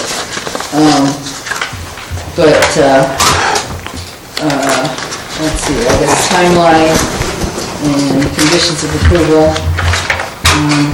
Thought I had one more comment. Oh, this is just a comment. It really doesn't have to do with the phasing in. But I did, for some reason, people still come up to me like I know something about the city, even though it's been more than 3 years since I've been on council. But a person was mentioning to me that they went to the sales office and the sales office, and we're asking about some of these things that they remembered from the earlier meetings. The person in the sales office was pretty much, oh, that's the city's responsibility, we don't have to do that, we don't want, And you really don't want your sales office talking to potential buyers as if the city is making all these mistakes and promises and the developer doesn't have to do it, because the developer does have to do it. Any other public comment? Just to comment on Jolene's comment, I did hear that as well, and I talked to Mark about that today, and Mark has, go ahead, you want to? Sure. I think there does seem to be some sort of disconnect between the sales agent's understanding of our common area landscape. We did have a call today. I had a meeting with my vice president of sales, and I'm going to be reaching out to her tomorrow, just so she understands exactly what we're doing. And I wasn't there for the conversation. Maybe she's thinking of the maintenance of the open areas, but we're out there building it now. We have meandering path and things going in as we speak, so it's not an issue there. We had a developer move in next to our quarry and explained that the quarry was only there to build the homes, and as soon as the homes were finished, the quarry would close.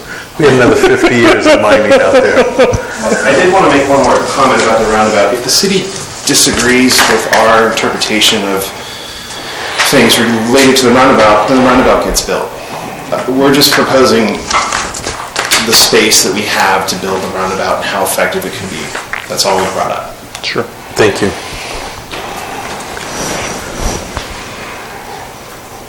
All right, back to the council. I would think to address Ms. Manning's concerns, I have to agree that if you're not paying attention, but there is one lever that we have, and that's a final inspection. And I would put on the inspection, if the wall's not fixed or whatever, you don't get a final. If you don't get a final, PG&E doesn't hook you up. We don't, Jim didn't realize this, but we don't have certificates of occupancy in San Juan. We never have used them. But the thing is, you have to have your final signed off before PG&E will turn the electricity and the gas on. So, to me, that's our lever, and we just can't let it, we can't let it slide. If these things need to be done, then they damn well better get them done, or they're not going to be able to close their escrows. It's the only leverage I can see. Bonds as well. There's bonds as well. Yeah. Subdivision improvement agreement and bonds. It's not, believe me, I built subdivisions before, and I was probably a fool. I lived by the rules, and they were all successful, so, and I'm sure these guys want to be successful, and if it comes up to, oh, we can't sell these 30 homes because we don't have a final on them, you can bet they're going to fix it. But they can get the final on the other homes? They can't get the final on anything if they don't fix these things that have come up, like this wall, which they knew they were wrong. If they don't fix that, they're not going to get a final. Thank you. Period. I appreciate I mean, that's just me, Kathleen, saying that. I'm not going to be out there every day. Well, I know, but, I went down to the city hall 3 days after my husband died when they started that wall and told them that it was in the wrong place and that we weren't doing setbacks. Michelle was the first one to listen to me. It says in the requirements that they're supposed to contact neighbors and give them a phone number in case there's any concerns. When they started building this wall, went over there 3 separate times trying to contact a construction supervisor. I left my card each time. A week after the wall was finished construction is when we finally got a phone call. Okay. So this was kind of the... Okay. So we really should come up to the podium if we're going to speak on this, because then it gets recorded. There's 5 of us up here. We're all accessible. My instructions to the city staff are to give out my cell phone number if anybody asks. You can call me anytime. And I'm disappointed to hear that that these stuff, seeing you here for the first time. What can we do? We can not vote for stuff. That's what we're here to do, is to ensure that it... But you heard him, he already agreed that he's going to fix that wall. Well, and I will... It's not entirely up to us, so there's a lot of other wrangling that can go on, but we have a lot of recourse here. I'm disturbed to hear the apparent disconnect in our understanding and the Meritage understanding, and I'm very, very about a variety of issues and what I perceive as their lack of responsiveness. And I'm thinking specifically about conversations that I've had in the past about the lot changes in what's it called? Phase 7? Phase 7, and the signs. The signs, the bit blocking the bike route repeatedly. And so I'm not inclined to accommodate them tonight, because I think we need to have a meeting of the minds and go through this stuff very, very clearly and make sure everybody is on the same page. And I'm not confident at all that we're all on the same page. So I'm not inclined to vote in favor of this, personally. I was going to suggest that we delay this to maybe next week. Like Chris, I am not in favor of voting for this at the present time because of the reasons Chris just stated. Maybe we can put it as an agenda item for next week and talk about it some more, but we really need to, the roundabouts need to be decided upon or at least explained, and the widening of 3rd Street is even more important. We cannot have a one-way street. I agree. With 80 houses, you're going to have 160 cars, and then there's going to be D'Ambrosia, and that's going to be another 40 cars, and you're going to try and cram that down 3rd Street? Yeah. Yeah, well, anyway, so Why don't we put it off until our next council meeting? Next council meeting, not next week. Well, the next council meeting is next week. Yeah, I mean the next regular council meeting. So I want to hear from the developer, so... Well, I'd like to hear from the attorney, actually. Well, so... Consequences here. Yes, I'm supposed to be keeping you out of trouble, and so if you remember, we've done this with the final maps before. Approval of a final map is almost non-discretional for a city council.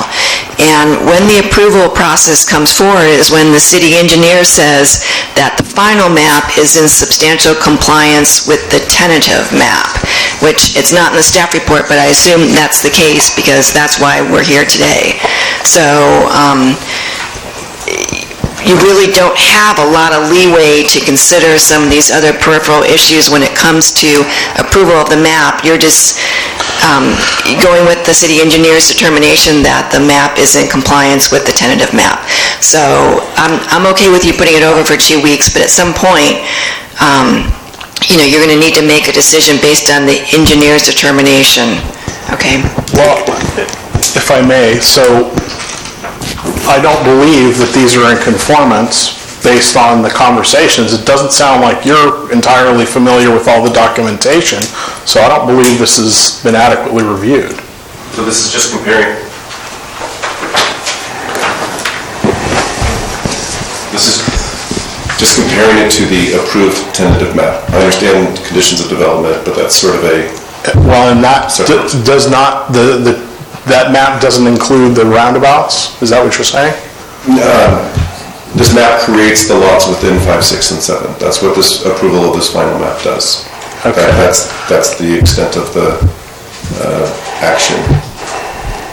The roundabout or no roundabout is a separate issue that actually came up in the last 10 days. And that's a separate standalone. And one thing that crossed my mind is, yes, at the July regular meeting, do we come back with the full list of here's the conditions of development, here's the status, here's possibly any open conversation about some of the conditions of development. Okay.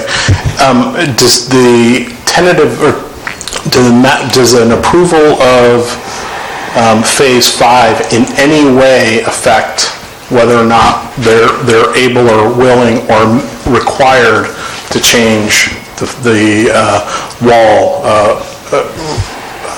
adjacent to the Manning's property? No, but that issue is still open. Right, I understand. That's what I'm asking. This doesn't give them some leverage to then come back and say, oh no, it's approved. Absolutely not. So the map is a legal document that creates these parcels. Just the parcel outlines. Exactly. Yeah. Right. And the wall issue is regarding what's on the improvement plans. Got it. Okay. You can understand, you see that there's a lack of trust here. Yeah. Do you understand that? That I don't feel like we're being dealt with in an honest and upfront manner. So you have a serious lack of trust on my part. Okay. And I would encourage you to work on that. Okay. Because your predecessors failed miserably. I do want to bring up Phase 7. Okay. We created flag lots. And that was a serious point of contention with the community and the adjacent neighbors. As you can see, we are now conforming to the tentative map. We are back to 5 lots in that area. We've created 2 new plans to fit on those lots. The signage is one of those things that I do apologize, it continues to end up in the bike lane. We continue to move it. It's on a sled, there's 60-mile-an-hour winds, and it did blow into the adjacent property. We do apologize for that. Sure. There are things that I can see are perceived as Meritage doesn't care. That's just not the point. That's not the case. It's just not, I can promise you that. Isn't that 4 lots? In relationship to the wall, that discussion was had last night between my manager, Vice President of Land Development, the managers, and their attorney. We did issue a formal response, which we said we would by tonight. That conversation clearly needs to continue. There is a disagreement as to where that wall legally should be built. Where it's currently built seems fairly clear. I don't necessarily want to not argue. I'm not sure why you're dealing with their attorney and not our staff. We're all going to. Yeah, we felt that a direct line of communication might benefit the situation because we were communicating through the city. We felt contacting them directly would be a better idea. Okay. Yeah, you don't get any kudos for the Phase 7. We that was kicking and screaming, dodging and weaving, and I'm sorry. We brokered a solution with virtually no help from Meritage. And, the non-response regarding that specifically is a huge issue for me personally, because I was ignored. And I was trying to come up with a solution. Yes? Is this That map is worthless. That map has no bearing on the conversation, Tony. Yeah. It is an artist rendering of the tree. Because that shows 4 lots. That map doesn't mean anything. Okay, I'll get off my soapbox. Okay, getting back to what I was saying is I'd like to put this on the agenda for next Tuesday's meeting. No, it's too early, it's too quick. Can I say? Sure. So, Patrick, have you had time to to make a decision about these parcels? Have you gone through this? Are you comfortable? Yes, Do you think reviewed this Yes. substantially conforms to the tentative map? And that's actually in the resolution that the city engineer and the city surveyor Has certified that it's... reviewed it, and it's in substantial compliance with the tentative map. That's correct. So that is what the resolution's about. I completely agree, there's a lot of bad water under the bridge, but we gotta remember that that's what this decision's about. We rely on the city engineer to determine whether those parcels conform to this map. There's other levers that we have, as Tony was saying about the final acceptance. And I made a decision to bring up some outstanding issues, mainly because we do have Meritage here. This is a juncture. We have the Mannings here. I think it's a good idea to air all these open issues so we know what we're dealing with. But I'm not trying to sway you one way or another, but I do want to, kind of going back to the city attorney, I want to make sure we're clear on what we're approving tonight. We're not going back through and doing a checklist on the development agreement. We're bringing it up, we're bringing it to the attention, we're having a discussion around it, but what the resolution's about is those parcels and whether they conform to the tentative map. One more question to the developer. So the point that the Mannings brought up about the house, the choice of houses along that lot line, that north boundary, is that, and maybe it's a city or Mark, it's your question, the decision around what type of homes go in that area, is that dependent on this decision tonight? It's not. So the reason our affordable housing for the development agreement stipulates we'll have 6 affordable housing lots, which essentially is a secondary unit on a 2-story house. It's dictated by the lot size. So that lot 1 is a larger lot, and when we mapped things out with the city attorney, city manager at the time, we identified the 6 largest lots in the community and decided to put those there. Those lots take multiple services, so those services are already in the ground. Meritage is more than willing to work with the city, coming up with perhaps an additional payment so that we don't build the 2-story on that lot. It would be an amendment, I would assume amendment to the DA, because as of right now, we would not be able to place this type of house on any of the other lots in the project, simply because it does take individual services to the house and both to the secondary unit. So if there was another way to accomplish... In lieu kind of thing? Yes. Okay. One other thing, Mark.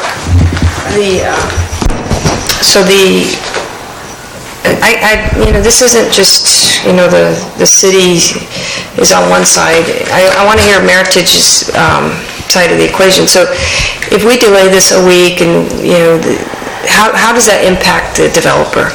Well, I think to the city attorney's point, we're here tonight to establish legal boundaries of the remaining lots. What we're talking about is our peripheral issues. What does it do to us? It just delays the overall process.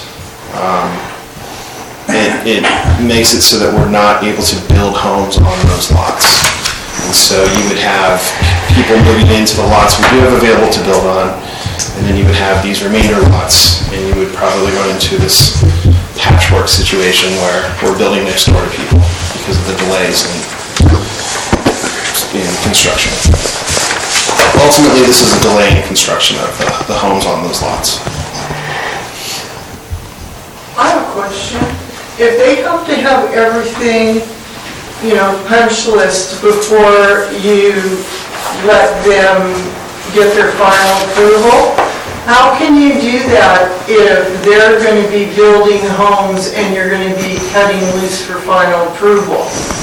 And since they're talking about the size of lots, and all this is establishing the property boundaries of the individual lots, what difference does it make if they, they can't make that lot smaller because it's not been approved yet? Those lots have been approved. I thought you were... The tentative map. The tentative map. No, that's on lots, on area 7. The lots you're talking about in section 5? Yeah, it would Three be of the fine. lots in section, so section 5 through 7 are. I got it. And 3 of 5 are in that. It's amazing what happens when you get late. Matthew brought up. The remaining 3 on that end, right next to the Mannings, are part of lot 5. So that's why it's very important for them that, like that size of that home is a big deal for that boundary. Sure. And it was nice to hear that Mark's willing to work with the city to figure out a solution. So that's a great thing for Mark, for Meritage too. So I think that's a big step. And then, so again, I think it's, you guys, you know what's up for approval. It's around the parcels of the lots 5, in the lots 5 through 7. It's not whether they're complying with the development agreement. It's a good time to give an update on the development agreement, but this is around the parcels and whether this conforms or not. And the recommendation of the city engineer is to approve it. So that's what's... Yeah, well, if the city engineer says it is in compliance, yes, we really don't have a choice. I have a comment. It says, whereas the applicant fulfilled the necessary conditions of approval, incorporating the required mitigation measures, monitoring programs, and subdivision improvements. It sounds like there's a whole lot of discussion around what those might be, and it seems clear to me that the city engineer may not be fully aware of the subdivision improvements required and the conditions of approval. So therefore, it does. It says right here in the resolution, Jim. So how the resolution, and it says that that's what we're voting on. So how planning kind of works is that when you do the tentative map and then there's the conditions of approval, and then when you're manifesting how the project's going to work, that's when you do your subdivision improvement agreement. So that's going to be the document that governs here to make sure the improvements are met. Once the final map is filed, then the conditions of approval go away. But staff's job is to make sure that all of them were met. And so that's... Prior to this? They're loaded up into other agreements. So it's loaded up into the subdivision improvement agreement. And so that the bonding goes in place, and they say they're going to do all these improvements, but that's in the subdivision improvement agreement. So the conditions go away, and it should be loaded up in other places. Now I'm even less comfortable. Yeah, that's not a good argument. Just talk me out of it. And I'm perfectly willing, I think we should continue it to the 26th. Perhaps we can get everybody on the same page by the 26th, and we can make this go forward. 26th is Tuesday? Yes. Oh, Well, I think it leaves us that option. And if we're not able to, then we continue it to the regular meeting. Why don't we just continue it to the regular meeting? I think we have to look at both sides of the equation. Right. We have a developer that is now... Yeah. Yeah, it was difficult to get some collaboration going. I feel like we're making progress with collaboration. Mark's stepping out on behalf of Meritage. He has made a personal commitment to me that we will resolve the material and the look of that wall, whether that means rebuild it, whether that means some sort of other compensation for that or beautification. And that means a lot to me. So I'm with Chris.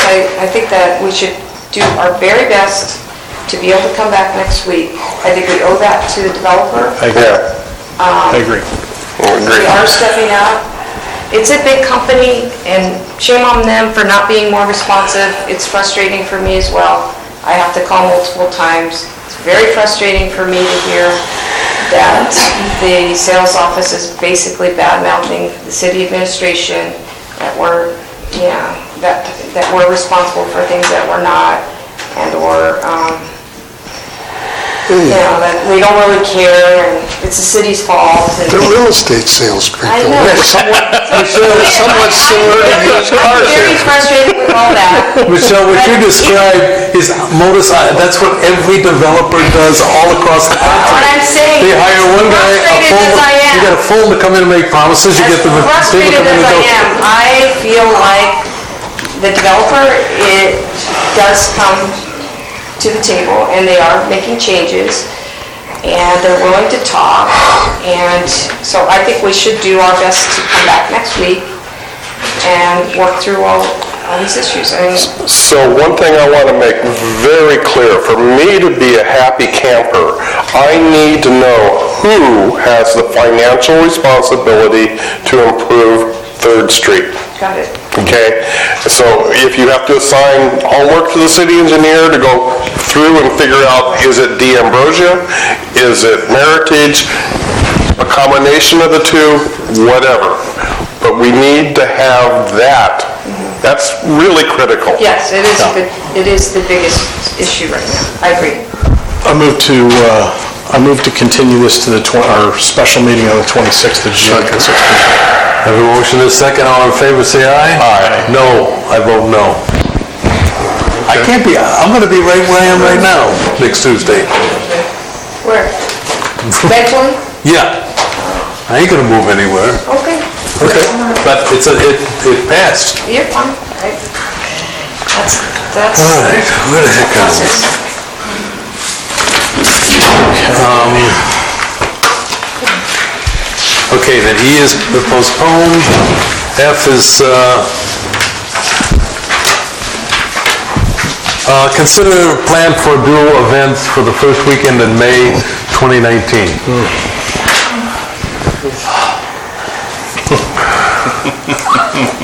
You want to recess for 5 minutes? You want to No, I'm good. Let's just go. You want to power through? Thank you. Oh, you're welcome. May I speak or not? Yes, please, go ahead. Okay. Good evening, I am Elena Reyna, and Commander, Council, Mayor.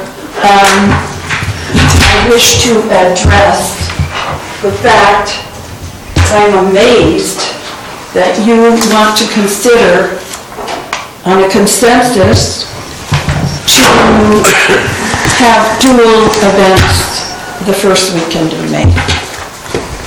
I'm really amazed, astonished. I want to read what I have here, so please listen to me. I'm not this big real estate people, I'm a little woman. I'm a military veteran. I've lived here since 1984. I know you very well. This little show is deep in my heart. I did this single-handedly. You know what the show is about? I don't know if you members have ever come to it. No. No. Have you, Chris? I have, every year. Have you, Mr. Every year Bach? that I've been here. Pardon me? Have you, John? Yes, I have, many times. And Mr. Bach, have you been to the Indian market ever? No, because you wouldn't let me in for free. Yes, anybody can be in for free, Jim. Have you been in it? No, I have not. Just teasing. I have not gone to it, I have not gone into it, but I don't like crowds. That's why I got to Well, that is politics. why I'm here, because the crowds that came with the Jeff Williams show just kept the disabled people away, the usual people we have to come and buy fine art made by the artisans, not imported from China. And we know Jason, we like him. He's a commercial promoter from Reno. We live here, son and I. We've had our Rena's American Indian Art Gallery for 20 years, and this show, I did single-handedly to bring this show to this town. We've had it in Carmel, Monterey, San Jose, San Luis Obispo, Pismo Beach. Why? Because I wanted to bring attention to Native peoples and increase their economic base.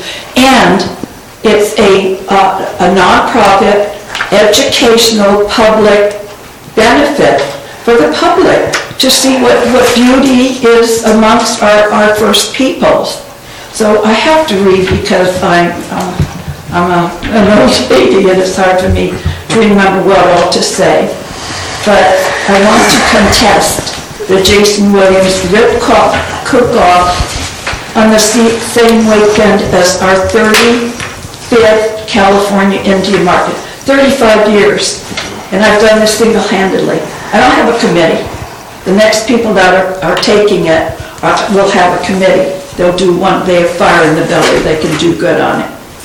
So 1 year ago, Jason Williams paid the then interim city manager to have his cook-off the first weekend in May.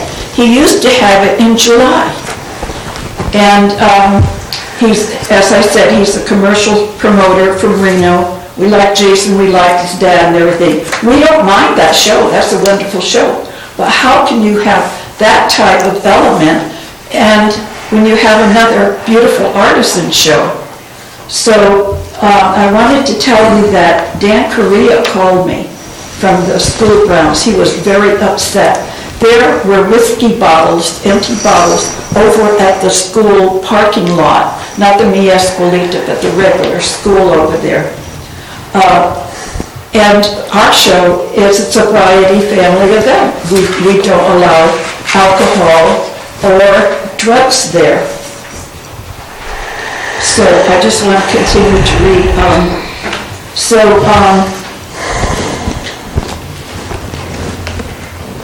Our Indian market is created like the internationally famous Santa Fe Indian Market, and our Native American vendors come from far and wide reservation as well as locally. We have many local artisans in the area between Salinas and Hollister and the outlying areas. Our Indian market is a juried fine art show. It's juried. We keep out, we call out anybody that's bringing imports in. We want a fine art show. And sale of the highest quality created in America by artisans. This special event helps the economic income of the indigenous vendors. It's most important that our event remains on the first weekend of May, which we created. We've done it twice a year, but then I got too tired. I can only do it one time a year, which is in the first weekend of May. So it's been there. And it is the first in line of the powwow circuit, which the vendors follow. They go to Stanford next, and they go all the different ones. That's how they make their living. Our long-standing vendors want to keep the same weekend for this purpose. In the past, the city of San Juan Bautista, we had an ordinance here which maintained that events were to be spaced 2 weeks apart and certainly not expected to double on someone else's weekend. Now, I know you're all tired, and that was tough what you all have been through, but, you know, I'm a little person here, but please listen and consider me. So our vendors suffered 50% loss due to the wide difference in events. The school cannot retrieve parking revenue in the soccer lot because Jason has put his show the same weekend as our annual event. They cannot have parking, which they usually do when Jason has his show other weekends. So they've lost that revenue for their school. So our event is a long-standing indigenous monument in San Juan Bautista, San Benito County. The local Ohlone Youth Council put on a beautiful deer dance. This is, I mean, it's historical. I know you're all Wasuchus, but this is historical about what the Native peoples bring. So let me just quick go. So I'm just saying it would be a shame for our town to not support and therefore lose this annual California Indian market from here. You would lose a very special.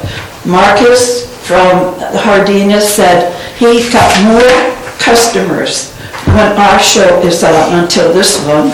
And then he complained to us that he had weddings and that all the traffic, and then Jason's show, that upset that. Many people in town were upset. So I really want you to please consider not doubling shows on the first weekend of May. And if I have enough time, can I read what some of the vendors, they all complained. All of them were down. Can you just summarize those, the essence, and how many you have? I mean, we have like 50 vendors. It's a small show, but it's spectacular because, and we celebrate Cinco de Mayo. We have many Mexican people, the Mexican families come to this event. We have the dancers, the Aztec dancers, they're resplendent. And the deer dancers, and I am a military veteran, Sonny and I, and we honor. I know, I drove you in the parade. Huh? I drove you in the Veterans Parade in my old car. Yes, you did, Jim. Thank you, and I appreciate that. We, that's military war veterans. We honor the military veterans with a special sacred flag ceremony. And that flag ceremony is beautiful. We honored the commander here, our city manager, and we honored a 99-year-old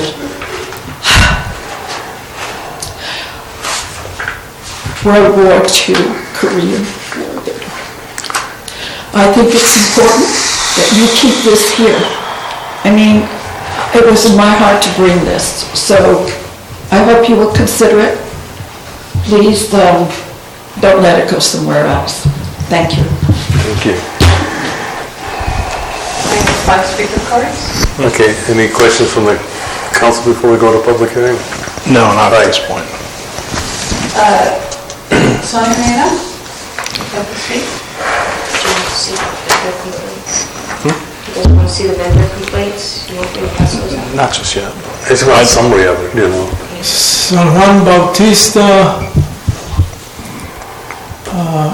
sits on a very ancient Ohlone village, Shumontwash.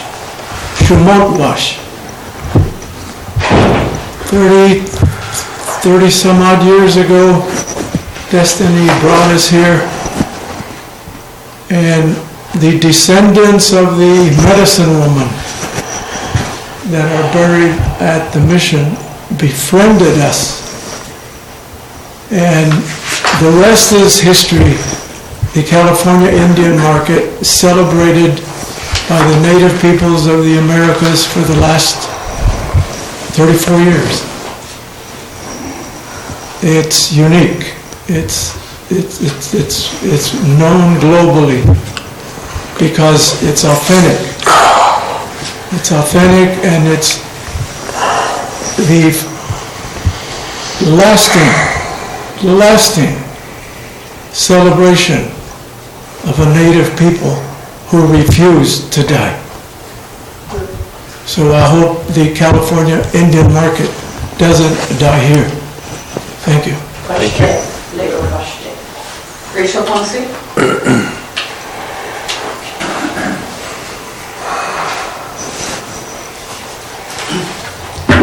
The rib cook-off and the Indian market bring many visitors to San Juan Bautista. But each event brings very different people. The Indian market brings people that are honoring culture, traditions, and respect for indigenous people, a much more peaceful element. The rib cook-off brings in people that are more interested in fun and partying. Both together is not a good combination. Just that many people concentrated in such a small area certainly lends itself to a dangerous situation. The overcrowding is quite scary. Some of you may remember when there was a dangerous situation with the same kind of rib cook-off crowd that caused the SWAT team to come to restore order in this little town. That is one of the many reasons we no longer have the Fiesta Rodeo. Separate the events for the sake of the town's safety. Do not allow greed to jeopardize our safety. There's many things to consider here. Like it was mentioned, the Home and School Club misses out on their fundraiser without the parking. The crowds were very scary this time. It was awful. It was just awful. I don't come for the ribs. I come for the Man Smith tri-tip sandwich and go home, because that's about all I can take. The rib cook-off itself creates a lot of crowding down on 3rd Street, and we've been lucky nothing has happened before. Thank you. Thank you. Madam Visa?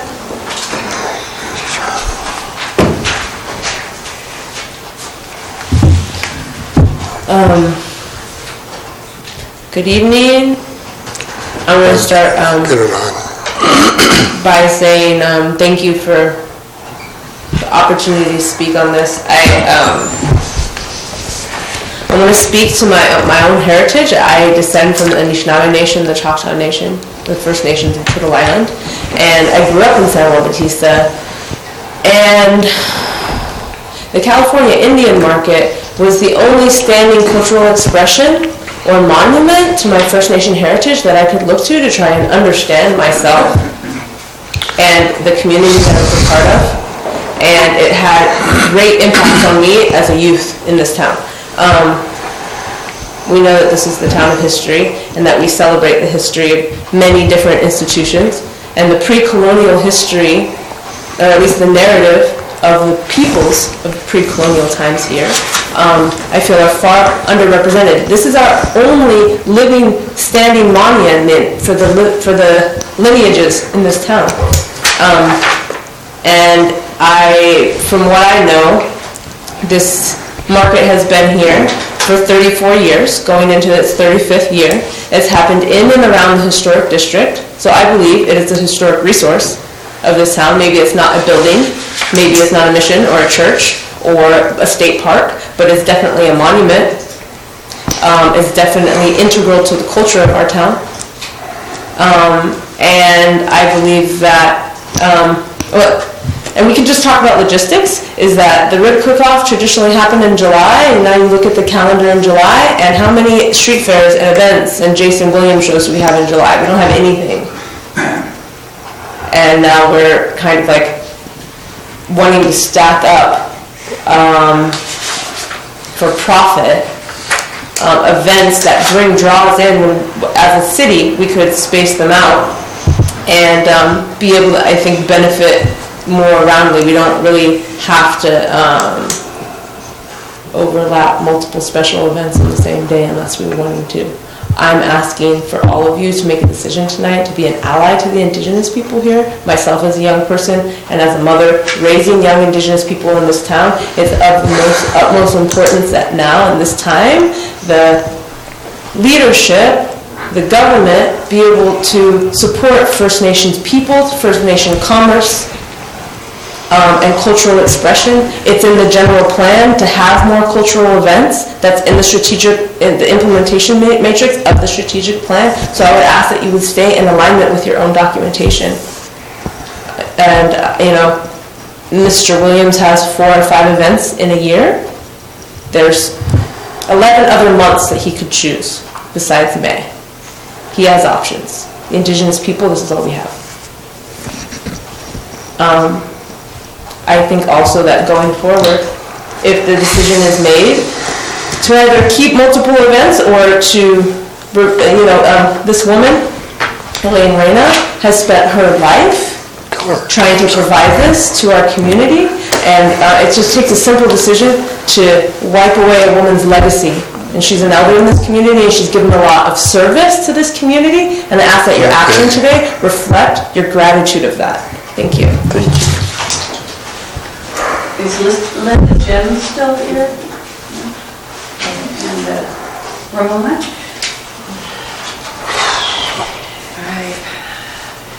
Good evening, Mr. Mayor and council members. I'm Ramona Hill, city resident. I don't have a lot to add, much of what was said. I want to echo what Mandisa said, though, about the month of July being empty. I was actually shocked to see that this year. This is the height of the summer season. I think it makes a lot of sense to have something there. The rib cook-off makes sense. But the other thing I wanted to bring up, and this, again, this is kind of from my heart because I don't know what the rules are, but I would like to see local efforts prioritized or at least rewarded in whatever way we can. I'm local and I don't know. I really love to see community expression. That's what this is. I want it to be supported. Thank you. Thank you. That's it? Bring it back to the council?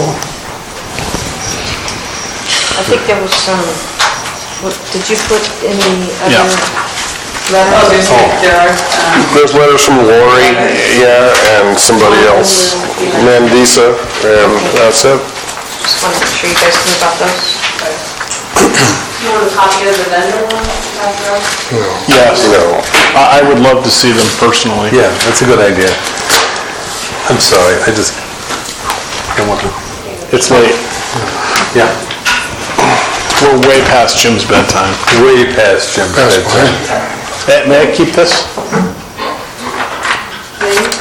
May I keep this? Okay, thank you. Can I see that? Sure. So it's back to us? Yep.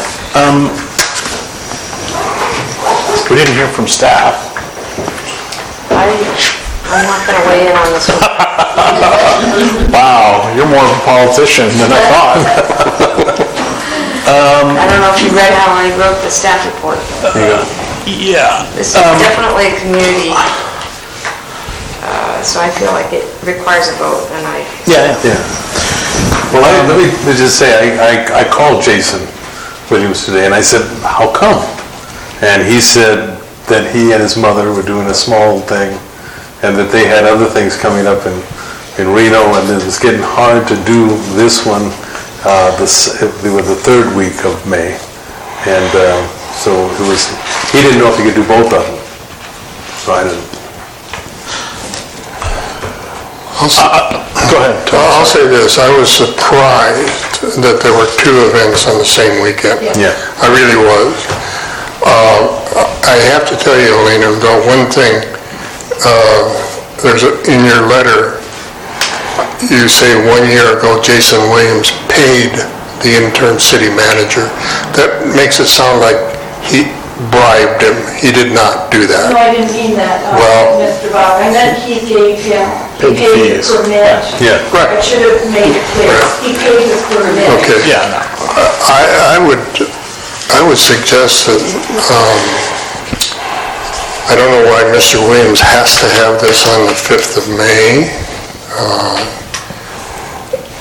The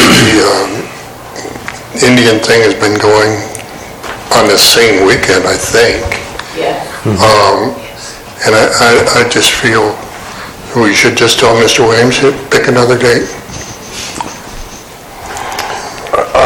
I basically agree with what Tony just said. I think it will be better for the city financially if we have more weekends with more events spread out. It is a different crowd, and I think that's okay.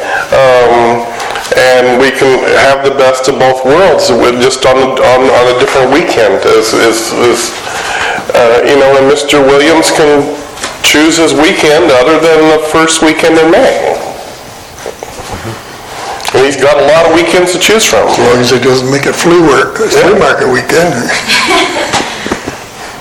Which, by the way, when is that? Flea market. Yeah, God, I don't know. Rotary has theirs in August. August. The second Sunday in August. Second, I knew they moved it because of the Garter Festival. Yeah. Okay. We need a motion. Well, We need to hear from Chris. Yeah, I didn't get a chance to talk to you guys, so I'd like to look at this. I personally would like to talk about it some more. I'd like to, one of the things that I get that concern me is when there's a bunch of pain points, and some of these I think we can fix, but at the end of the day, if the sales are down as much as you've described, I'd like to have an opportunity to talk to some people and talk about why we think that the sales are off as much as they are, and if there's some other things we could do to accommodate it. But I'm certainly not going to here tonight say yes to the 2 events. I think we definitely need to, but I'd like to have more conversation about it is all. Because this sort of came at me from out of left field. I'm surprised by the whole thing. And maybe to allow the city manager to go back to Mr. Williams and sort of see if we can guide that without creating a conflict initially, because we don't want to lose either show, obviously. We will be gone. We will be gone. No, I don't want it. I'm not suggesting that in my mind, you guys get top priority. Are you open to a conversation? Yes. Well, that's all I'm asking is to have a conversation. Is that a problem? We already had that conversation with Jason. We like Jason, don't get me wrong, we like him. But we don't want the same show. We just want to vote. Yeah. We just want your vote. And what the problem is, we don't want anything on 2 nights, 2 events. I get it. So then either we ask them to move or we ask Jason to move. Right. And they were there first. So what are we, I don't even know what we're doing. Nobody knows what we're doing anymore. Jesus. So we're going to have a motion to approve by consensus a plan for single events I think on the first weekend in May. We need to decide, are we going to vote for 2 events applications on the first weekend in May? Right, but we don't have any resolutions here. There's nothing to vote on. It's just it's a consensus thing, and we've pretty much conceded that there's enough weekends in the year or the month to pull this off. So we're not approving either of these permit applications. I just brought that information so you can see that it had been full. Okay. And I talked to Ed about this before he left, and he said, he basically said, he said, what the mayor said, Jim, that Jason had some sort of difficulty, and he called him, and Ed just moved it because he didn't know, okay? Right. And it's just one of those things. I don't think it'll happen again, but if it does happen again, we will have city staff will have knowledge not to do it. It is going to happen next year. If you take action, it will happen next year. Well, the point is, we don't want 2 events on the same weekend. Right. That's what. I mean, the only other thing I can add is that Jason said that he does better when the events are earlier for him. And evidently there's a conflict in July with something that he did say that nowadays events are earlier in the season, people are fresh, they're wanting to get into this stuff, so he makes more money, he gets more participants earlier in the festival season. That's the only other thing I got from Jason. And then you got the one letter from Lori. You guys can go on Facebook, there's a big deal on Facebook that goes the pros and cons about this deal. That's all I have to offer. I mean, it's really, you have to go with your gut, and I think there's a business part of it with certain businesses that did well, and there's the festival and the cultural aspect of it on the other hand. Well, the question becomes, do we want 2 events on one weekend? You have to take into consideration the safety. There was too many people in town. And the security is another thing. Rachel, remember when we used to get 40 to 60,000 people for the flea market? And we had the security, we had the law enforcement, that's why SWAT team came so quickly. Okay, so, Can I say one more thing? well, hang on. I want to address the security thing. So we had 3 sheriffs and we had 4 security guards. There were no safety incidents. There were more people in here than we've had in, I think it was 10 years. We prepared for it. We opened up new parking lots. So I think we should table the security issue because I think that was addressed and we can address it. We could put more security on it. I don't think that's the issue. I think it's a fundamental issue on, do you go with the general plan? The cultural aspects to the general plan. Do you go with the business? And there's some argument around the tax and, how much money was spent in the city. We could go ahead and do a full-blown analysis. If directed, I could do a full-blown analysis on how much revenue we got that particular weekend. But it sounds to me like the Indian powwow folks are like, either it's us or we're out of here. There's an ultimatum Do we here. want 2 events on the same weekend? That's what the question is. That's not an option. If there's 2 events, they're out. They've thrown that on the table. Consider plan for 2 events on the first weekend of May. Could I say one more thing, please? Okay. I know Jason brings, I know you're all tired, I'm tired. He brings a lot of money into town. Marcus at Hardina's last year told me that he had made more customers on the weekend of the Indian market of any show that came to town. We're small, but it brought a lot of money into town. I just want to say Thank you. thank you. Thank you for listening to me. I appreciate it. Chris? I was just going to say, it sounds like we have consensus. As John pointed out, we're getting, it sounds like the consensus is to bring the Indian market application forward for approval and to tell Mr. Williams that that weekend is not available to him. So they've already applied for 2019? Yes, both. Yeah, sir.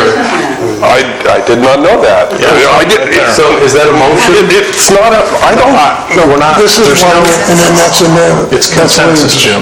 What? I'm suggesting that we have. Okay, it says 2018. There's an motion and a vote. If we all have, I think we all have consensus. That's what I'm saying. So my understanding is that we have consensus that we should be moving the Indian market application forward for approval at the next regular meeting and informing Mr. Williams that we will not be accepting his application for that date. Is that your Acceptable. You acceptable? I That's a completely agree. consensus. Is that- We have a unanimous consensus. Clear direction, Michelle? Yes. Okay. All right. Indian Good. Festival stands alone. Good. Thank you. Sure. So the budget is the next item, and we are going to have a special meeting. Yeah, I'm You have a tired. copy of it on your email. wanna go home. Want to review it. I'm done. There's one more item, So- and so- that's... So you want us to continue item G to the 26th? Correct. Yes. So moved. Second. Yeah. All in favor, say aye. Aye. Okay. Thank you. Anything else left? No, we got all this crap down here. We have more agendas on the thing. Not you, you're not here. You should be. You should be. We did it intentionally. Does that, Well, all I can say is that I really would like to listen to what you have to say, but that part of my brain is gone. It's gone today. I mean, this one? You want to continue that, or you want to just move that too? Let's continue. Okay, well, and then we said G, so that's all. Okay, so that's Lord. we did the chicken festival. Yeah, 10 slides. We got the fire contract. What do you got on the fire contract? I will be so quick, you guys will be so impressed. Oh, man. Darling, you never quit. can you see what the clock says? But it says no internet connection? You know, at my age, I should be home. In a home.